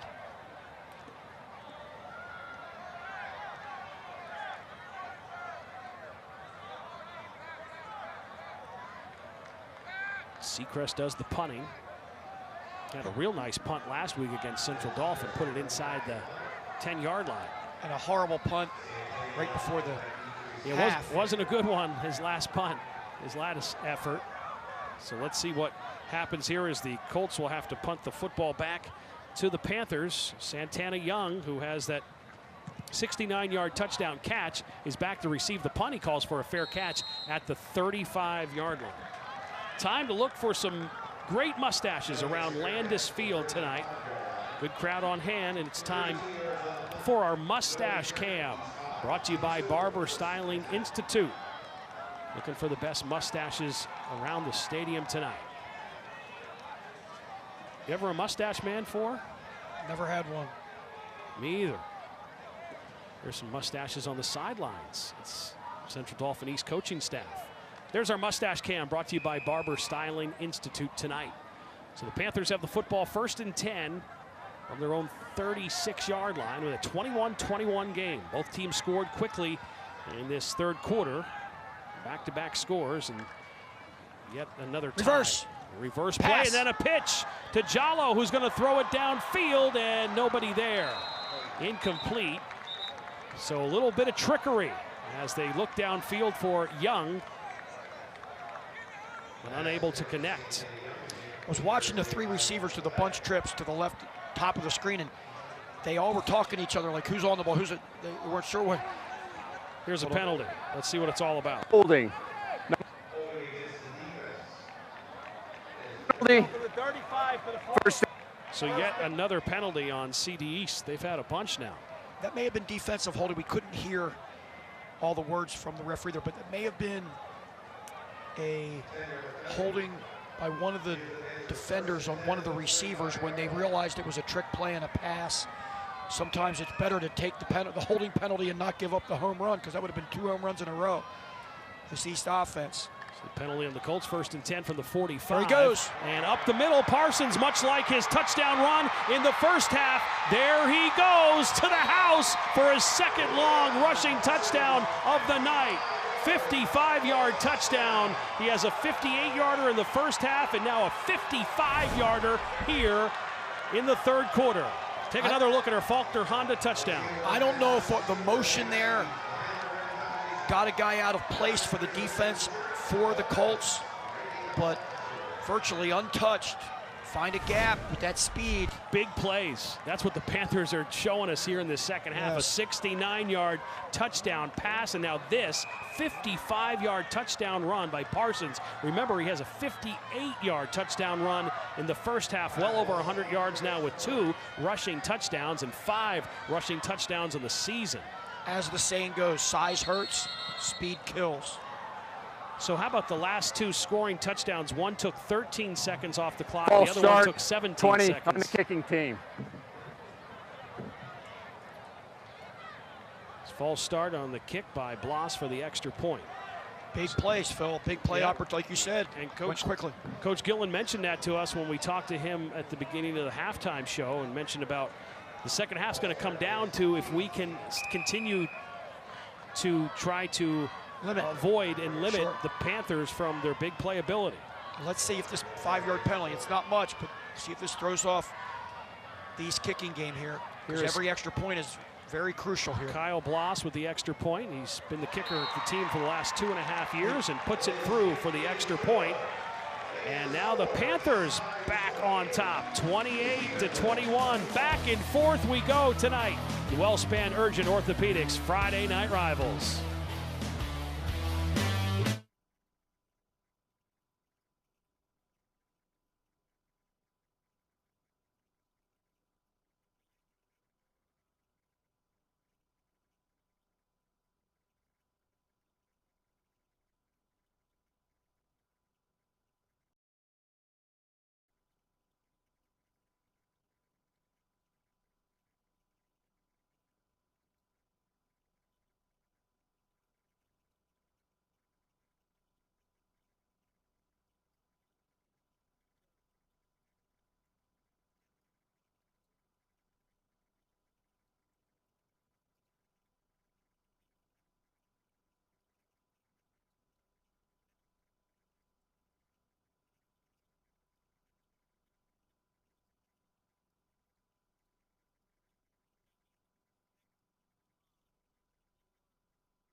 3 touchdowns in this third quarter. Very entertaining third quarter. And Central Dauphin East back on top, 28-21. A lot of lead changes, a couple of ties.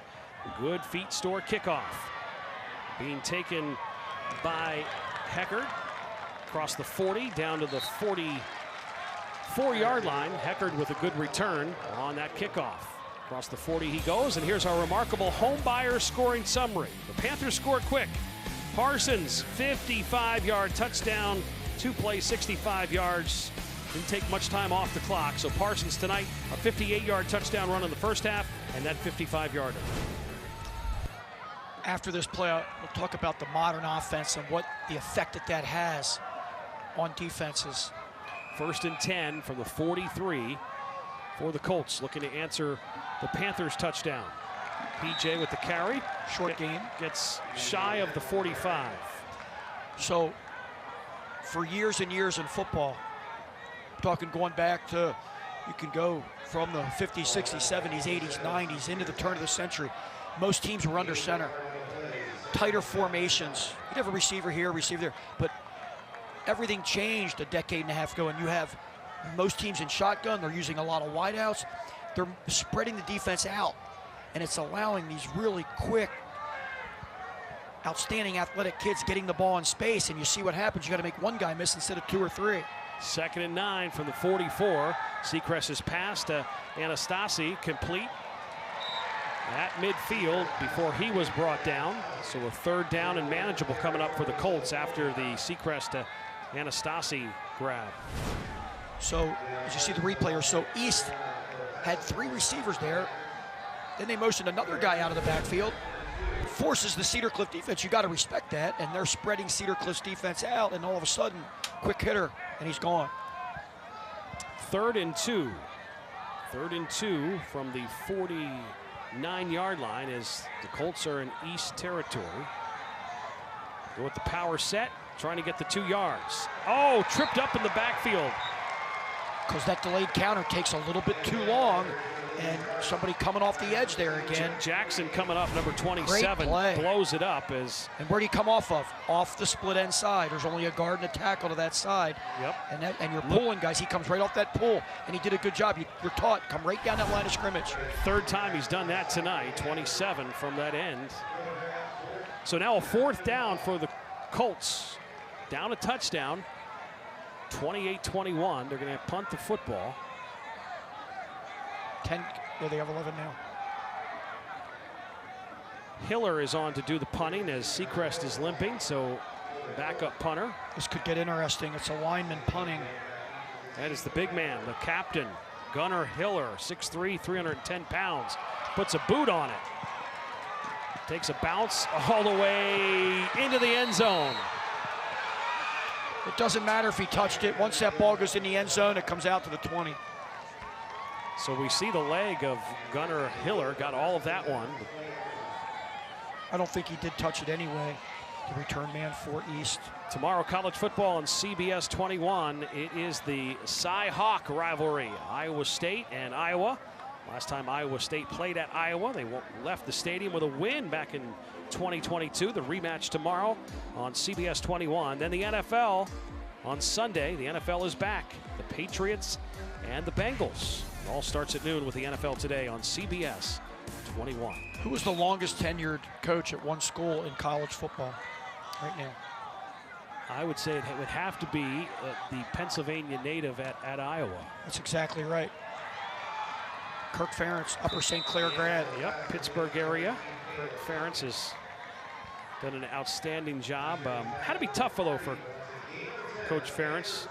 Had to have his son step aside as the offensive coordinator. They brought in a new offensive coordinator for this year and hoping that the offense can get going good because they won a lot of games. With their defense. With defense. Up the middle goes Parsons, who has the hot hand, has over 100 yards rushing tonight, does Parsons, the Bishop McDevitt transfer. They're really glad to have him because the guy they looked to a lot was Porter. Of course, he was part of our injury reserve report. Porter has that boot on his foot on the sideline, so they're happy to have Leon Parsons, who's been big tonight, over 100 yards rushing and 2 touchdowns for the Panthers. Parsons is tough to stop. McDevitt used him more on defense a year ago than they did on the offensive side. Parsons gets it again and gets close to the 45-yard line, but stopped at the 44. That's good enough for a 1-800-got-junk. First down run, 5-yard gain.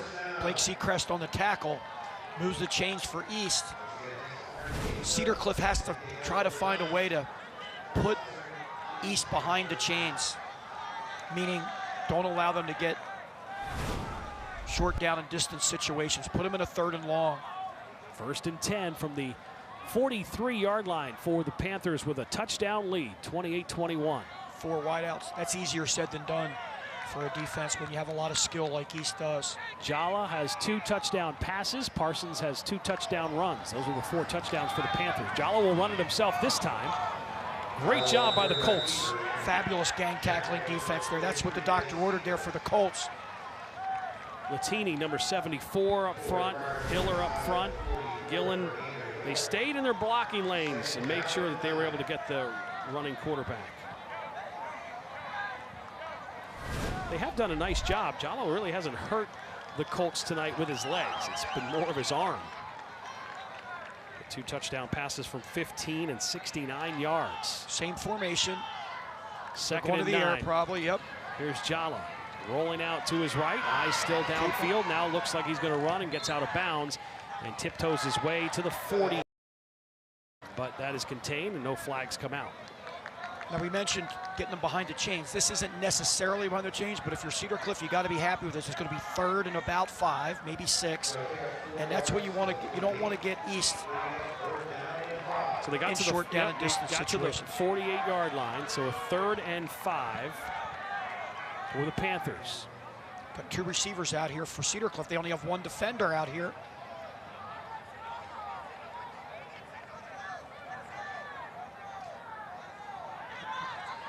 Now the defender came out a little bit, split the difference. Parsons gets the handoff.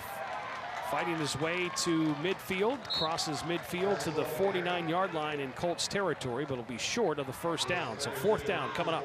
Good gang tackle there. That's Howe. And another tackle by Arias, Aiden Arias. Doing a really nice job defensively, the junior D-end. Arias has 5 tackles and a sack coming in. Howe, the sophomore, has played big tonight. So now a 4th and 2. The Panthers trying to draw them off sides. I find it hard to believe they're going to go for this, but winning by 7 right now at midfield. Yep, 4th and 2. 7 seconds on the play clock, down to 5. Oh, he did, they got it. Offsides by the Colts. By a defensive, see what they call here. It's out here, the receiver and the D-back. Then another flag came out. So Maxwell was the receiver out there, number 2. Was offsides, looks on the defense. If you're a defender there, you got to be very careful moving like that out there on the perimeter. But did they call something after that? Looks like it was number 3, Isaiah Jones for Cedar Cliff. So, let's see. We'll have to wait to see what they come up with here. Here's our official with the call. It will be a 1st down.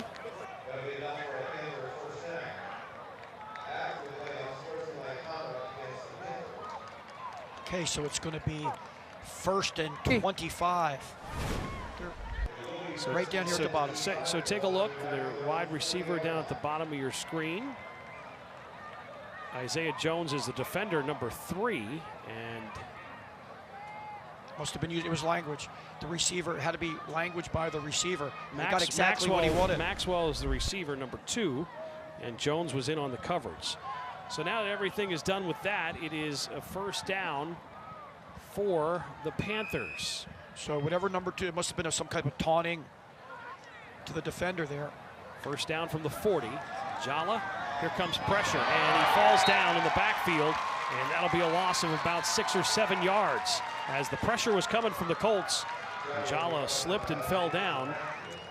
I take that back with the rule change. So when you got the 15-yard penalty after the 1st down, they make it now, instead of 1st and 25, they just back it up 15. It's 1st and 10 from wherever that is. So now it's going to be 2nd and about 15. Will Coker was there to touch him down. Coker, 20 tackles, his 2 sacks coming in. Last year he had 48 tackles and 3 sacks a year ago. Will Coker, the junior linebacker. 2nd and 16 after the 6-yard loss. They give it to Parsons, who gets up to the 40-yard line.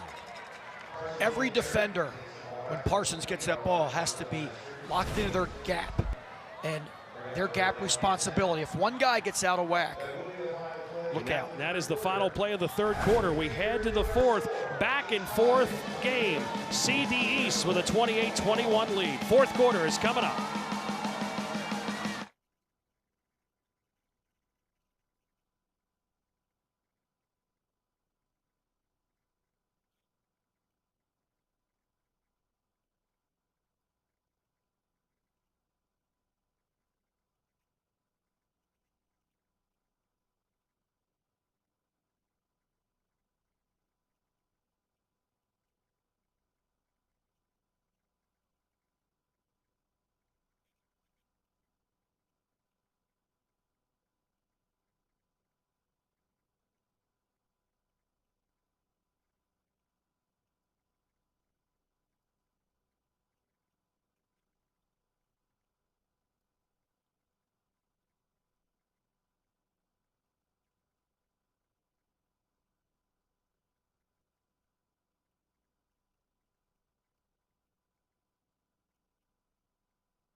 Back and forth game tonight here.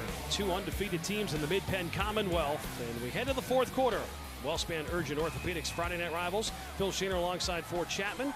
And here we go. 3rd and 10 from the 40 for the Panthers with a touchdown lead. Jala's pass complete right at midfield. And that'll be good enough for a 1st down. Santana Young, who has the big 69-yard touchdown, has enough for a 13-yard pickup and a 1st down. Kitchen saver 1st down pass, Jala to Young. All that East did was put Young out there all by himself, 3 receivers away from him, and just throw the deep hitch. Watch the pitch. Yep. Young's 4th catch of the night, and here we go. Run on the outside. Great job going down the sidelines is Parsons. And he has another 1st down, another kitchen saver 1st down. How about that play? Hitch and then a lateral. 19-yard pickup on that play by Parsons. Tight roping the sidelines. And the Panthers are on the move, looking to add to their touchdown lead. Here to start the 4th quarter.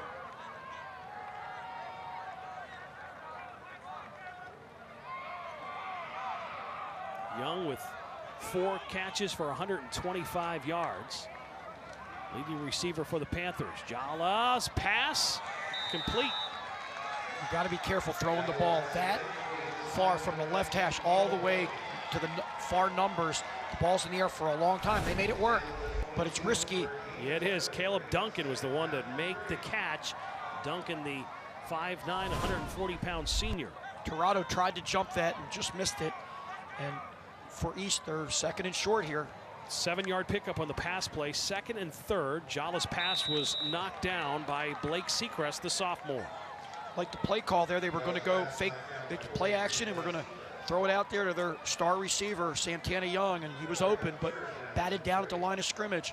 Good job getting the hands up by the defensive end in that situation. There's a good look at Blake, the younger brother of Bennett. So a 3rd and 3 from the 22. Panthers working in Colts territory with a touchdown lead. Would like to add to their lead.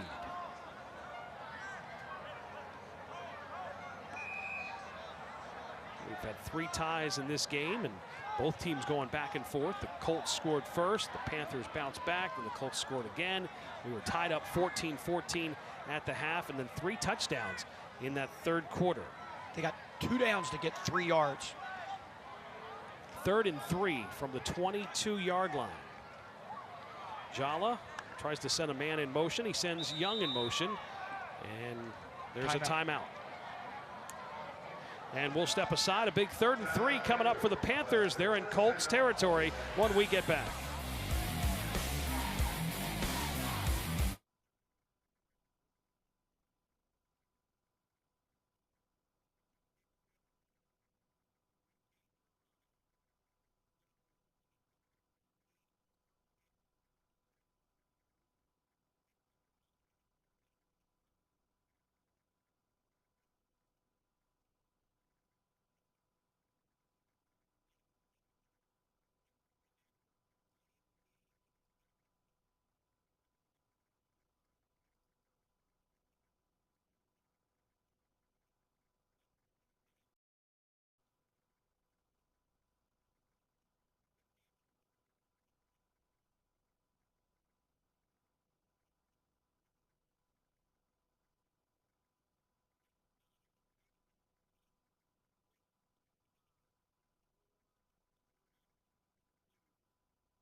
Long drive by the Panthers, 12th play of this drive.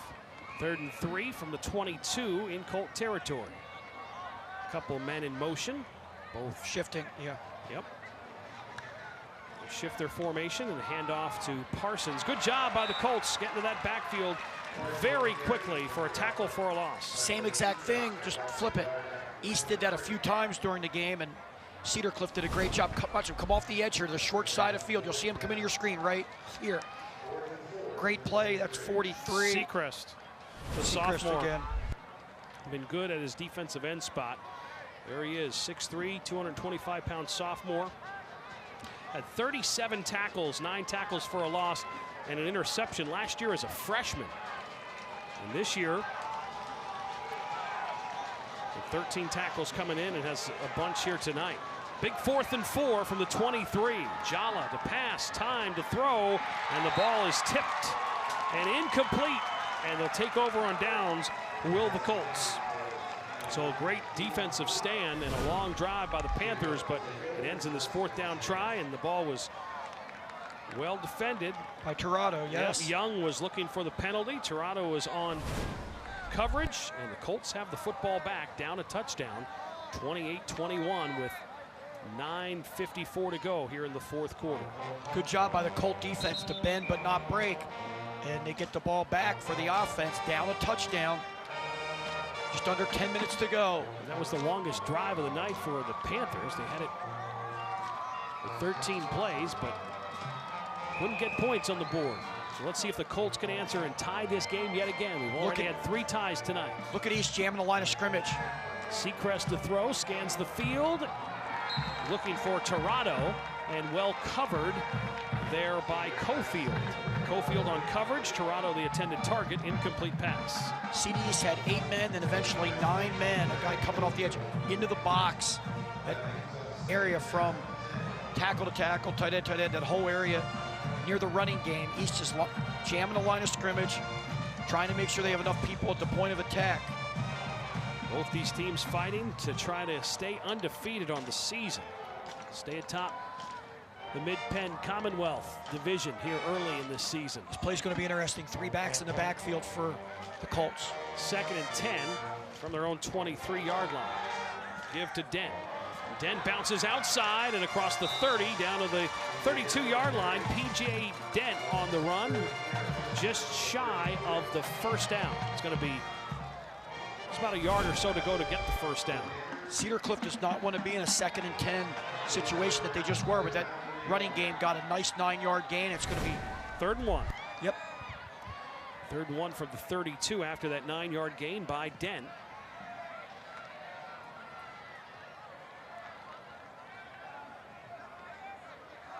Colts had their first 2 touchdowns on the ground, and then Seacrest threw a touchdown pass to start the scoring in the 3rd quarter. Straight ahead, and that will move the sticks. Good enough for a kitchen saver 1st down on that run by Seacrest. The quarterback keeps it and pushes forward to move the sticks. He's a little gimpy.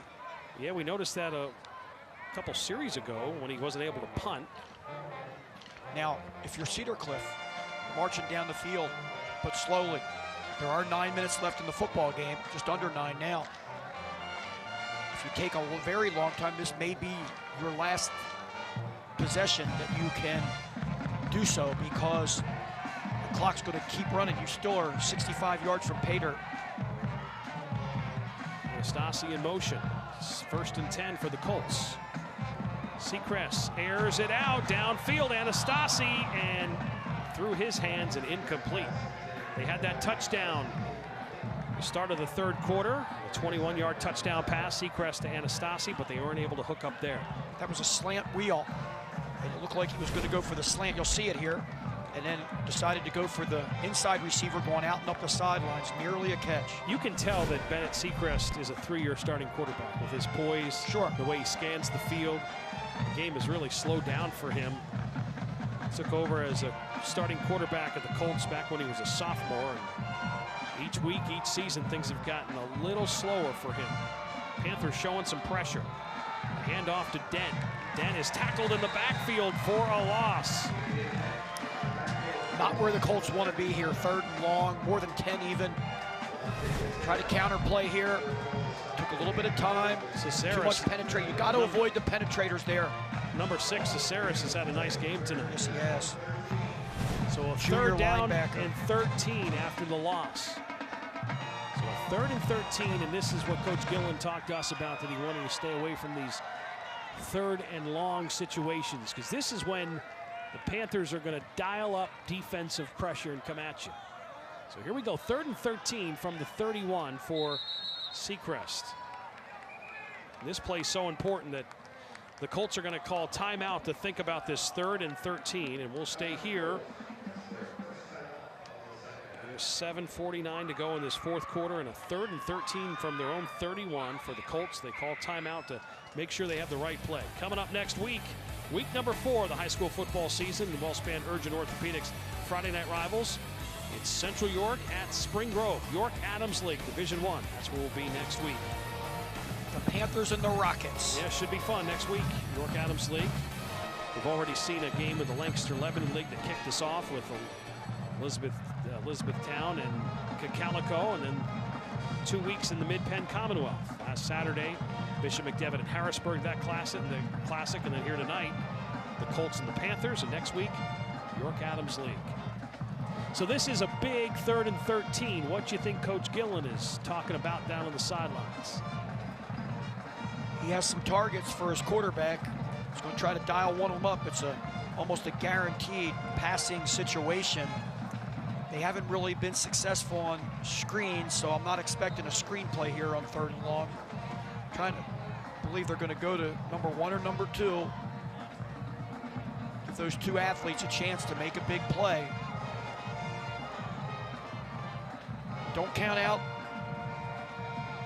Autry. Autry's the big tight end, 6'4", 205, a big target. The tight end position, the sophomore, who has 1 catch here tonight. So with 7:49 to go, 4th quarter, the Colts with a 3rd and 13 from their own 31-yard line. Seacrest and Dent. Dent standing next to Seacrest. Oh, it's interference. Wait for the pass interference. The call, and here it comes. Threw it right across the middle, did Seacrest. And the pass interference call comes out. Interesting play. What the Colts tried to do there was get their running back, Dent, P.J. Dent, right up the middle, past the linebackers, and the defender had to play that and jammed him when the ball was in the air. It's automatic defensive pass interference. 15 yards. Pass interference. So the pass interference Result penalty and against the Panthers, and that'll be a 1st down. You'll see it right here, right in between the guard and the tackle. Balls would have been probably overthrown there, but the defender there, number 30, Brian Ham. Brian Ham, the linebacker, the senior. 9 penalties now on the night for 80 yards for CDE's Panthers. And that was a big one. Gives them a 1st down. The pass interference call on Brian Ham. So a 1st and 10 from their own 46 for the Colts. So they've had a couple of 1st downs tonight because of CD East penalties. Dent right up the middle makes a man miss and is shy of the 50-yard line, is stopped at the 49, a pickup of 2 yards by P.J. Dent, the sophomore runner. Coach Gillen wants more than 2 yards on that first down play here. Good defense by the Panthers, gang tackling there. CD's defense has really stepped up against the run here in the second half because they were getting gashed a little bit. 2nd and 8, and there's Dent coming out of the game. He's been the workhorse on the running the football tonight for the Colts, just like on the other sides. Parsons been the really only running option for the Panthers when they've run the football, but he's run it pretty well. Parsons over 100 yards rushing and 2 long touchdown runs. 2nd and 8, here comes some pressure by the Panthers, and the ball was almost intercepted. Almost picked off by Cofield. You're getting one-on-one coverage there, but those corners are inching up and they're making plays on the ball. Tried to throw a rocket, but Cofield had good position on Tirado, the intended receiver. Nearly an interception. Cofield, he has 2 defensive touchdowns already in this young season. If you're Coach Gillen, you might be thinking this is 4-down territory. You don't really want to put the ball in East's hands under 7 minutes to go here. So you may want to try to get about half of this here. I wouldn't be surprised if we see a double move for the 2 receivers here. Maybe a slant and go, hitch and go, out and up. Combo route here. Here's the 3rd and 8. Screen throwback. Seacrest throws it and has the completion to Autry. Autry makes the catch shy of the 40-yard line, but that'll be enough for a first down.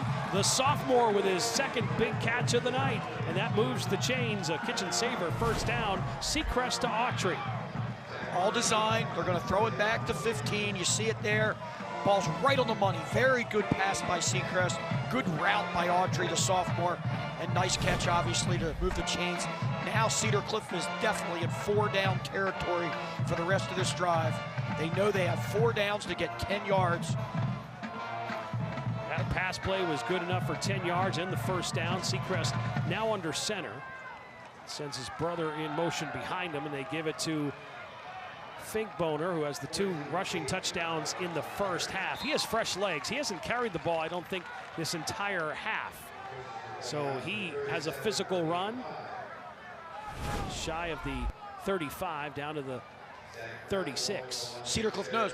They're saying, we got to take this ball and we got to jam it down their throat, maybe mix a pass in here or there, and we got to get to pay dirt. This is probably going to be our last full possession. If we get the ball back again, they're thinking it's going to be probably under a minute. East is thinking we just got to hang tough and gang tackle and keep our gaps of responsibility. After the Finkboner run of 5 yards, 2nd and 5 from the 37-yard line. Play action. Play action. Seacrest going downfield to Tirado. And on coverage was Cofield, and incomplete. That's been a pretty good battle tonight between Tirado and Cofield. They've been battling all night. Really good coverage there. Both went for it. Yeah, incomplete pass. It's been fun watching 22 and 1 play the corner and wide receiver positions tonight. Almost guaranteed a dialed up run here, but I would like to see Coach Gillen come back to the double tight, double flanker and throw the quick hitch out there, force East to undercover it and get a guy out of the box. Here they have 2 receivers to one side, 3 receivers actually, with the tight slot there. So yet another big 3rd down on this drive for the Colts. 3rd and 5. Seacrest has time in the pocket. Now here comes the pressure, and down goes Seacrest, tackled for a loss. The black jerseys got to him. Good job by the Panthers defense for coverage downfield, and then Brown came up and made the sack. Don't want to take a sack there. That's why I said no there. Great job by the CD's defense, though, to force a 4th and about 7. So 4th and 7. Ball at the 39-yard line in Panther territory. There's a look at Zach Brown, who has 6 sacks now in the season. We'll step aside. Big 4th and 7 coming up for the Cedar Cliff Colts.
Big fourth down coming up for the Colts, down 28-21 with 4:48 to go. It's a 4th and 7. They've had a couple of big third down conversions in this series. Seacrest, plenty of time to throw, eyes downfield, firing to the middle, into traffic. Was it caught or was it picked off? Caught. It was caught by Autry. Autry's second big catch of the drive and third big catch of the game for the tight end, the sophomore. Watch this again. I don't think he was going for Autry. I think he was going for 43. Yeah, I think he was going for his brother. Yes. That's his brother Blake. And Autry came in and ripped it out of Parsons, who has one pick tonight, but wasn't able to pick that one because the sophomore got tough and ripped it out for his third catch of the night. Was that a huge fourth down conversion or what? That could end up being the play of the whole football game in this stadium. What a play by number 15. Inside the Keystone Fireplace red zone, and they give it to Dent. Good, solid East defense after giving up the big play. They battled back to make a really nice tackle. I couldn't see who was on that tackle. DeLeon made the stop, number 16 for the Panthers. There it is, and that was yard loss. Yeah, 1 yard loss, 2nd and 11 now. Inside the Keystone Fireplace red zone. 4 minutes to go in this game. It has been back and forth. We've had 3 ties in the game. Will we have the 4th tie of this ball game? The Colts fans hope so. And Cedar Cliff can't rely on that running game, that power running game right now. Good look. After losing a yard. Good look at Bennett Seacrest, the senior quarterback, trying to lead his team back.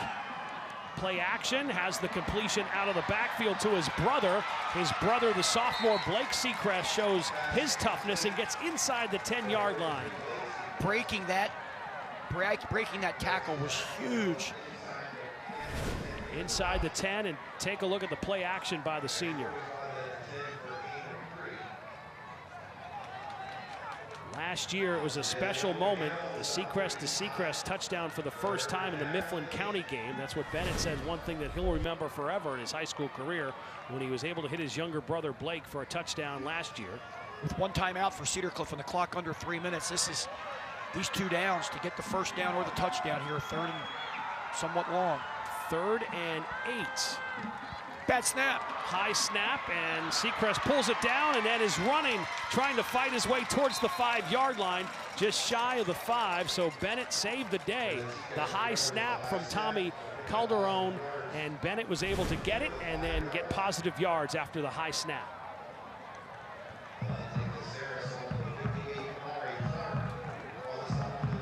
So here we go, another great game. Wellspan Urgent Orthopedics Friday Night Rivals. We're glad you are with us on MyTV Central PA and also on CBS21.com and CBS21 Facebook and YouTube. Watching this Friday Night Rivals game, Phil Shaner alongside Ford Chapman. And there's the senior quarterback, Bennett Seacrest, trying to lead his team back. Cedar Cliff's going to call a timeout here, their last one of the game. 2 minutes exactly on the clock, and a 4th and 3 coming up for the Colts. They have answered the call on big 3rd downs and 4th down conversions on this drive. Coach Gillen, interesting clock management. I like what he did. He's thinking, you know what? Let's not call a timeout right away. This is going to make or break us. We have no timeouts left after we call this. If we don't score, we're going to lose the game. If we do score, we're not going to give East the ball back with a lot of time left, which will... How about 15 plays on this drive? Wow. And a fabulous 4th down conversion. CD East had that long drive where they had the football for a long time, weren't able to turn it into points, but now this will be the 16th play of the drive coming up for the Colts, and it'll be a big one, a 4th and 3 from the 5-yard line. So they can get a first and still could have a 1st and goal, so they need those 3 yards to be able to keep the football. 4th and 3 coming up. The ball is on the 5. 2 minutes to go.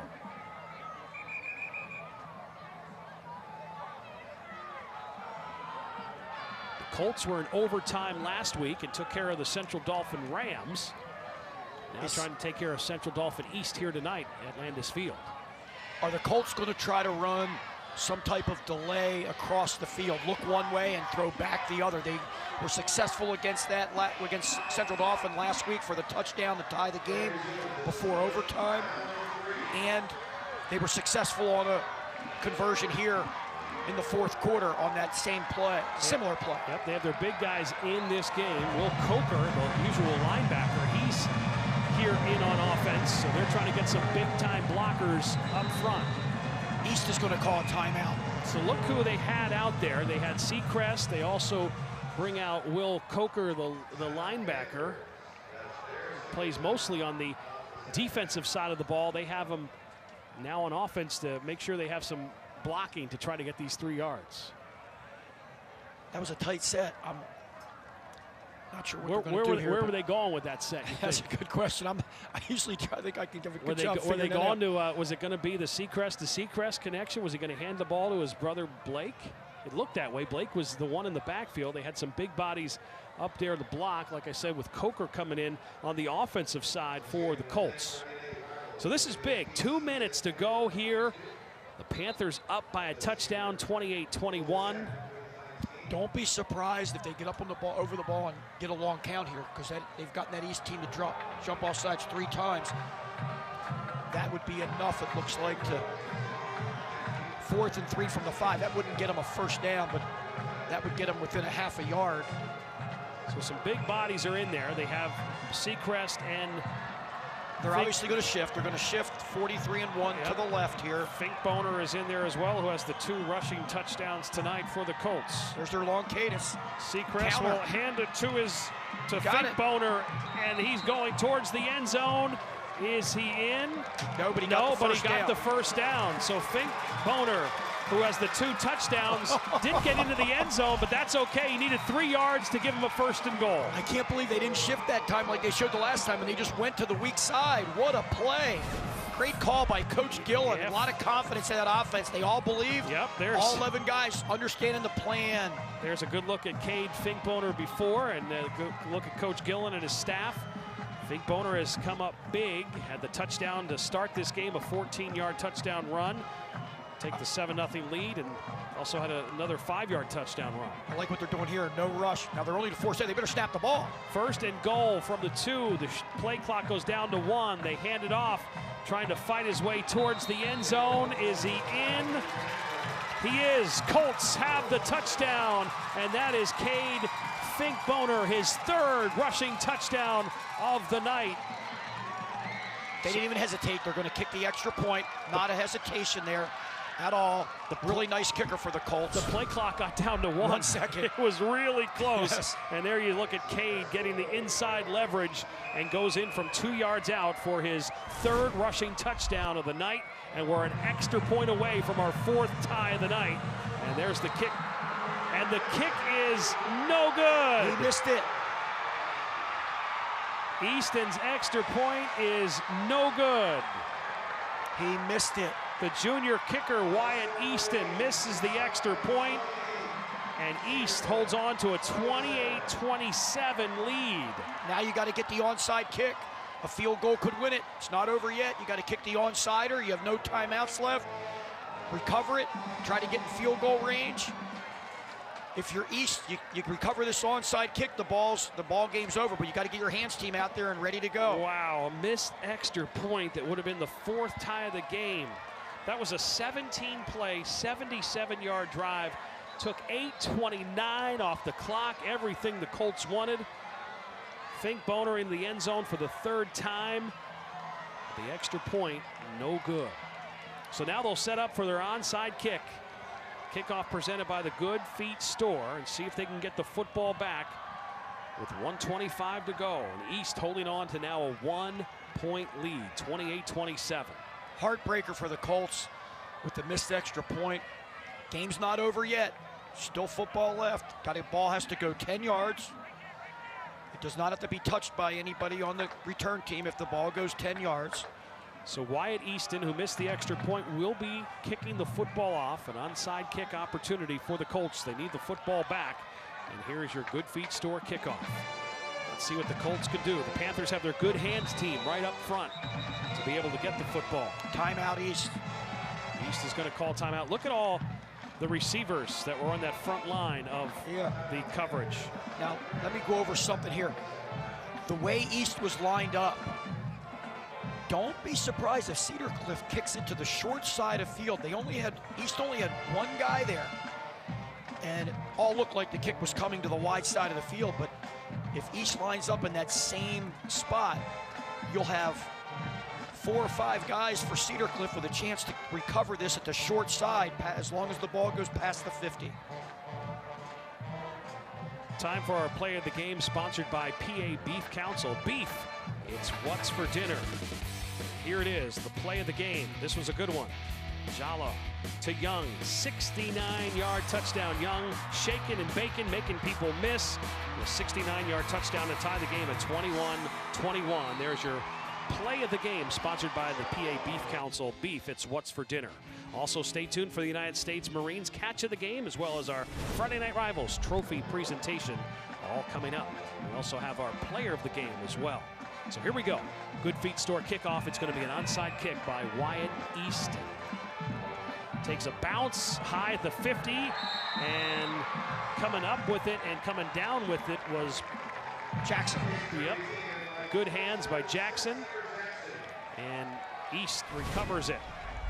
Pretty nice kick by Wyatt Easton. Took a real high bounce, but Jackson went up and make sure that he came down with the football in his hands. The big plays of the East High offense ended up being the difference here in a really great fought Mid-Penn Commonwealth battle, renewing a rivalry between CD East and Cedar Cliff. Outstanding football game. You talk about the big play offense of CD East. They had the 58-yard touchdown run by Parsons, the 55-yard touchdown run. Jallow had a 15-yard and a 69-yard touchdown passes. So you're right, the big playability by East is going to have them starting the season 3-0. Time for the catch of the game, brought to you by the United States Marines, a collective purpose and effective mission. And this was the Colts with this great throw and catch. Anastasi with the touchdown, 21 yards, and that was the first touchdown of the second half. Put the Colts up 21-14. That is our catch of the game, brought to you by the United States Marines. So the Panthers will stay undefeated on the season, and next week they're at Carlisle, then Altoona. The road gets tough for the Colts. They have to go to Bishop McDevitt next week and then home against Harrisburg. So McDevitt and Harrisburg the next 2 weeks for the Colts, who fall to 2-1 on the season. The Panthers move to 3-0. Victory formation and taking a knee for East and Jallow, and they will not have to run another play. And this game is over, and Coach Dean is 3-0 on the 2024 season with the victory tonight. CD East wins it 28-27. And a great game here tonight as both teams will shake hands in the middle of the field here at Landis Field. So the Panthers rolling to 3-0 with Carlisle and Altoona to come. So the road looks pretty bright for the Panthers before things get a little tougher in the Commonwealth. The final score tonight, Wellspan Urgent Orthopedics Friday Night Rivals. CD East 28, Cedar Cliff 27.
East side with the win tonight. The Panthers beat the Colts by 1. What a game. 28-27 the final. The Colts drove down the field, but weren't able to come up with the extra point, and the Champions Trophy belongs to the Central Dauphin East Panthers as they're over by their student section and the band playing the school alma mater as they have the Champions Trophy tonight of Friday Night Rivals. Back-to-back great weeks of football, that's for sure.